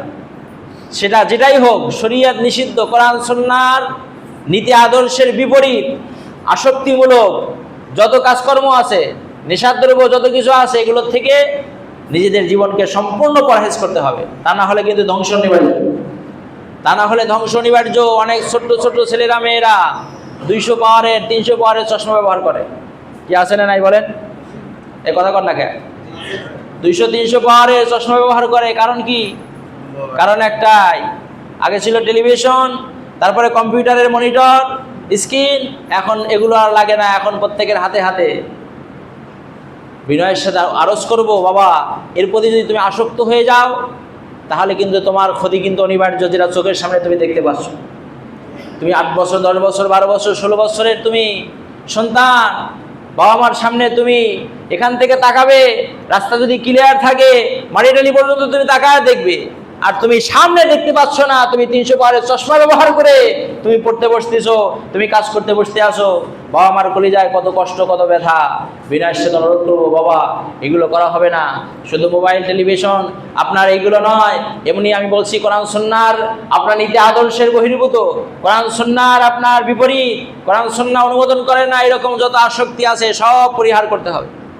গান বাজনা, অশালীন কর্মকাণ্ড, আপনার কোনো নিষিদ্ধদ্রব্য, আপনার কোনো নিষিদ্ধ বস্তু, নিষিদ্ধ কোনো আপনার পানীয় আপনার মুখে লাগানো, আপনার পান করা, এগুলো সব পরিহার করতে হবে। তা না হলে কিন্তু জীবন কিন্তু ধ্বংসের মুখে কিন্তু অনিবার্য চলে যাবে। অনেক এখন ইয়ং জেনারেশন, অনেক মানুষের এখন আপনার অল্প বয়সে কিডনি ড্যামেজ হয়ে যাচ্ছে। অনেক যুবক অল্প বয়সে কিডনি ড্যামেজ হয়ে মারা যাচ্ছে। কারণ কি? ওই যে নিষিদ্ধ আপনার দ্রব্যের প্রতি আসক্তি হয়েছে, মদের আপনার আসক্তি, আপনার ইয়াবার আসক্তি, গাঞ্জার আসক্তি তার জীবনে একদম মানে সর্ব অবস্থায় লেগে আছে। এগুলো তার শরীরের মধ্যে যাওয়ার পরে আস্তে আস্তে দিনে দিনে তার সেই মহামূল্যবান আল্লাহ প্রদত্ত, যা পৃথিবীর সমস্ত ডাক্তার কবিরাজ মিলে আল্লাহ পাকের দেওয়া একটা কিডনি হুবহু কেউ দিতে পারবে না, সেই মহা নিয়ামত তার নষ্ট হয়ে গেছে। ঠিক কিনা বলেন? এগুলো পরিহার করতে হবে, এগুলো থেকে বেরিয়ে আসতে হবে। বিজাতীয় সমস্ত আপনার কর্মকাণ্ড এগুলো যদি পরিহার করতে না পারি তাহলে কিন্তু আমাদের জীবনে কোনো কল্যাণ আসবে না, কোনো বরকত আসবে না। শুধু বাহ্যিক চলবো, মনে হবে যেন খুব ভালোই আছি, কিন্তু আসল জায়গায় কিন্তু আমাদের ক্ষতি কিন্তু অনিবার্য হয়ে যাবে। এজন্য আসুন, অনেক বাবা মা অপারগ হয়ে গেছেন, অনেক অভিভাবক গাইডার আপনার অপারগ হয়ে গেছেন, শিক্ষক আপনার ছাত্রের কাছে অপারগ হয়ে গেছেন। কথা ভালোর জন্য বলে সে বিপরীত বোঝে, ভালোর জন্য বলে সে বিপরীত বুঝে তার জীবনটাকে নষ্ট করে দিচ্ছে। অনেক অভিভাবক আছে, এই যে এখন অসভ্য প্রথা চলছে, কারবালা উপলক্ষে আয়োজন মাহফিল চলছে, অনেক যুবকদের সময় নেই, কিন্তু অনেক যুবকেরা স্কুল কলেজ মাদ্রাসা পড়ুয়া অনেক সন্তানেরা আমার আছে, রাত 1টার সময় যদি আপনার ওই সময় থাকে সেই সময় জেগে সেই সময় আপনার সে সময় দেবে। তারপরে ফজরের নামাজ তো থাক দূরের কথা, স্কুল মাদ্রাসা ক্লাস বন্ধ হয়ে যায় যা, কিন্তু আমাকে 1টা থেকে 3টে পর্যন্ত আমাকে এখানে অ্যাটেন্ড থাকাই লাগবে। কি আছে না নাই? আর কত বলবো, বড় কষ্টের কথা, দুঃখের কথা, বাপ মার কষ্টের কথা আপনাদেরকে বলছি। অনেক বাবা মার কষ্ট, হুজুর ছেলে নামাজে যায় না, ক্লাসে যায় না, কোরআন শরীফ পড়তে বসে না, অথচ রাত জেগে জেগে সে টিভির পর্দায় সে খেলার সামনে বসে আছে। বলেন তো এই জীবন দিয়ে কি হবে? একটু বুঝুন, একটু ঠান্ডা মাথায় চিন্তা করুন, আমি কি করছি, আমার কি করা দরকার, আমার জীবন কোন গতিতে চলছে, আমার কোন গতিতে নিয়ে যাওয়া দরকার, একটু ভাবেন। আর কিন্তু পাবেন না, জীবন কিন্তু একটাই, পৃথিবীর জীবন একটাই, সময় কিন্তু সংকীর্ণ, সময় একবারেই স্বল্প, আখিরাতের তুলনায় একদম কোনো গণনার মধ্যে আনা যায় না। সেই সময় আমার আপনার চলে যাচ্ছে, চুলদাড়ি পেকে সাদা হয়ে যাচ্ছে, শরীরের শক্তি কমে যাচ্ছে, দাঁতের শক্তি কমে যাচ্ছে, আপনার হাতের শক্তি, পায়ের শক্তি কমে যাচ্ছে, চোখের জ্যোতি কমে আসছে। আর কতদিন? এজন্য একটু ঠান্ডা মাথায় চিন্তা করুন। আল্লাহ সমস্ত বিজাতীয় কর্মকাণ্ড থেকে, অন্যায় বেহুদা কর্মকাণ্ড থেকে যেন আমাদের জীবনকে পরহেজ করার আল্লাহ সুমহান তৌফিক যেন আল্লাহ আমাদের ভিক্ষে দেন। সকলে বলেন আমিন। সম্মানিত হাজিরিন, এ সমস্ত অসভ্য প্রথাকে কেউ কখনো আপনার আনন্দের সাথে, শুকরিয়ার সাথে কেউ কখনো দেখবেন না। যদি দেখেন স্বেচ্ছায় সজ্ঞানে স্পষ্ট শরীয়তের মাসালা, শরীয়তের বিধান, আল হালালু বাইয়িনুন আল হারামু বাইয়িনুন, হালাল এবং হারাম সুস্পষ্ট। কেউ যদি হালালকে হারাম জানে, হালালকে হারাম জানে, যেমন ইয়ামে আশুরা উপলক্ষে মাহফিলের সম্পূর্ণ একটি হালাল বিষয়, কেউ যদি হারাম বলে, আবার কোনো হারাম জিনিসকে যদি কেউ হালাল জানে, উভয় আপনার ধারণা করেনেওয়ালা, উভয় বিশ্বাসী, সে ঈমান হারা হয়ে যাবে, সে ঈমান হারা হয়ে যাবে। কথা কি বুঝাতে পেরেছি? বৈধ জিনিসকে অবৈধ জানলে তার ঈমান চলে যাবে, অবৈধ জিনিসকে কেউ যদি বৈধ হিসেবে মেনে নেয় স্বেচ্ছায় সজ্ঞানে বুঝে শুনে, তাহলে তার ঈমান থাকবে না, ও নামাজ আপনার গোল্লায় চলে যাবে, ওই নামাজ দিয়ে কাজ হবে না, আপনার ঈমানই তো না, আপনার নামাজ কবুল হবে কি দিয়ে? এজন্য বিষয়গুলো খেয়াল রাখতে হবে যে কেন আমরা এত অনুরোধ করে, কেন এত পায়ে হাত রেখে কথাগুলো বলি। কথাগুলো বলার পিছনে এই যে কারণ রয়েছে, অন্তর্নিহিত কারণ, যে আমার ঈমানটাই যদি চলে যায় আমার সব বরবাদ হয়ে যাবে। আল্লাহ আমাদের সঠিক বুঝদান করুন, আমরা রাসূলের আদর্শবান হব। ইমাম হুসাইন রাদিয়াল্লাহু তাআলা আনহু যেমন তিনি অসত্যকে, মিথ্যাকে জুলুম নিপীড়নকে তিনি কখনো তোয়াক্কা করেন নাই। সব কিছু উপেক্ষা করে সত্যকে সমুন্নত করার জন্য, রাসূলের আদর্শকে পৃথিবীতে কিয়ামত পর্যন্ত হাইলাইট করার জন্য সপরিবারে জীবন দিয়েছেন। আপনাকে সপরিবারে দিতে বলছি না, আপনার জীবনটা শুধু রাসূলের আদর্শে, হুসাইনি আদর্শে অতিবাহিত করেন। আল্লাহ দুনিয়াতেও সম্মান দেবে, আখিরাতেও আল্লাহ সর্বোচ্চ আসনে সমাসীন করবে। আল্লাহ যেন আমাদের সেইভাবে পরিচালিত হওয়ার তৌফিক দান। সকলে বলে আমিন। আল্লাহুম্মা সাল্লি আলা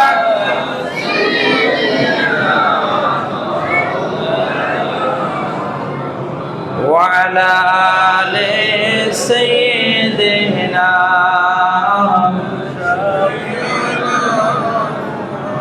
আল্লাহুম্মা সাল্লি আলা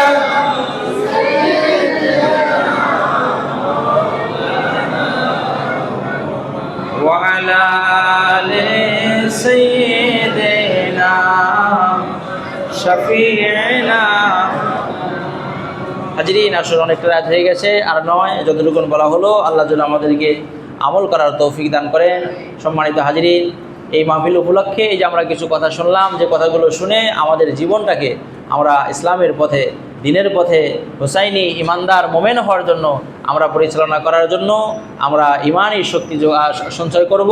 আল্লাহ যেন আমাদের সবাইকে তৌফিক দেন। ইয়াং জেনারেশন যুবকেরা, বাবা আপনারা যদি দ্বীনের পথে, ইসলামের পথে সঠিকভাবে পরিচালিত হন, আপনারা যদি বাবা মা উস্তাদদের কথা অনুযায়ী চলেন, তাহলে সমাজে, দেশে, জাতি নিঃসন্দেহে একটা সোনালী, একটা জান্নাতি একটা জীবন, জান্নাতি একটা আপনার পরিবেশ তারা পাবে, কোনোই সন্দেহ নাই।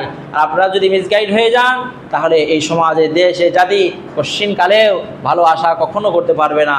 এই জন্য আপনাদের কাছে আমি বারবার এই কথাগুলো বলি, বিনয়ের সাথে সবাইকে শোনার জন্য, মেনে নেওয়ার জন্য সবিনয় অনুরোধ করেছি। আল্লাহ তৌফিক দান করেন। সকলে বলি আমি। সবাই তাদের একটু সালামের নজর আনায় নবী।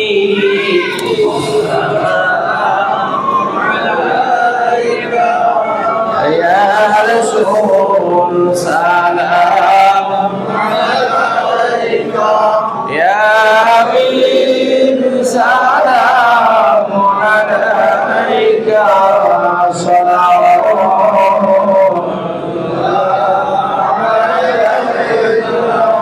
মদিনা মনের বাসনা, মদিনা মনের যাসনা, মদিনা দুঃখের সান্ত্বনা, ওগো আশিকদের সুখের ঠিকানা।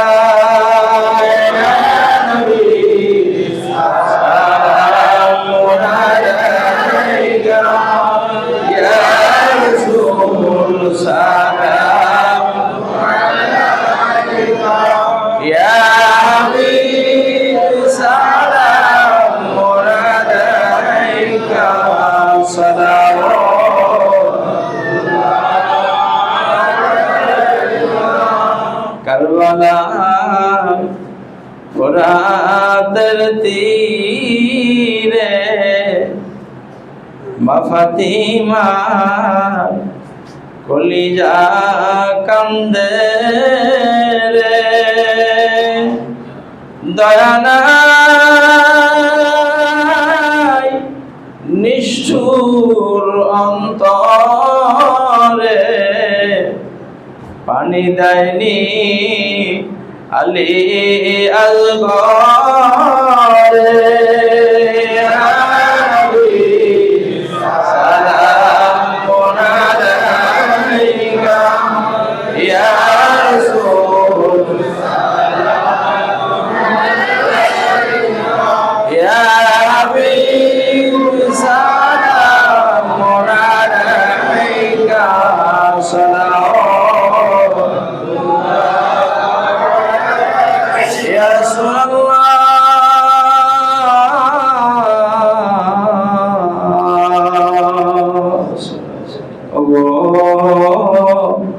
উম্মতের দরদি হাবিবাল্লাহ,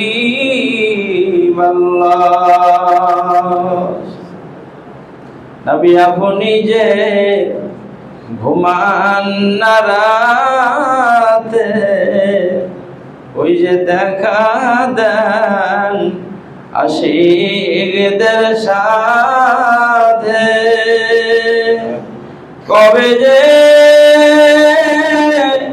দেখব আপনারে, দেখা দেন একবার স্বপ্নে। আসসালামু আলাইকা ইয়া রাসূল, সালাম ইয়া হাবিব, সালামু আলাইকা, সালাওয়াতুল্লাহ।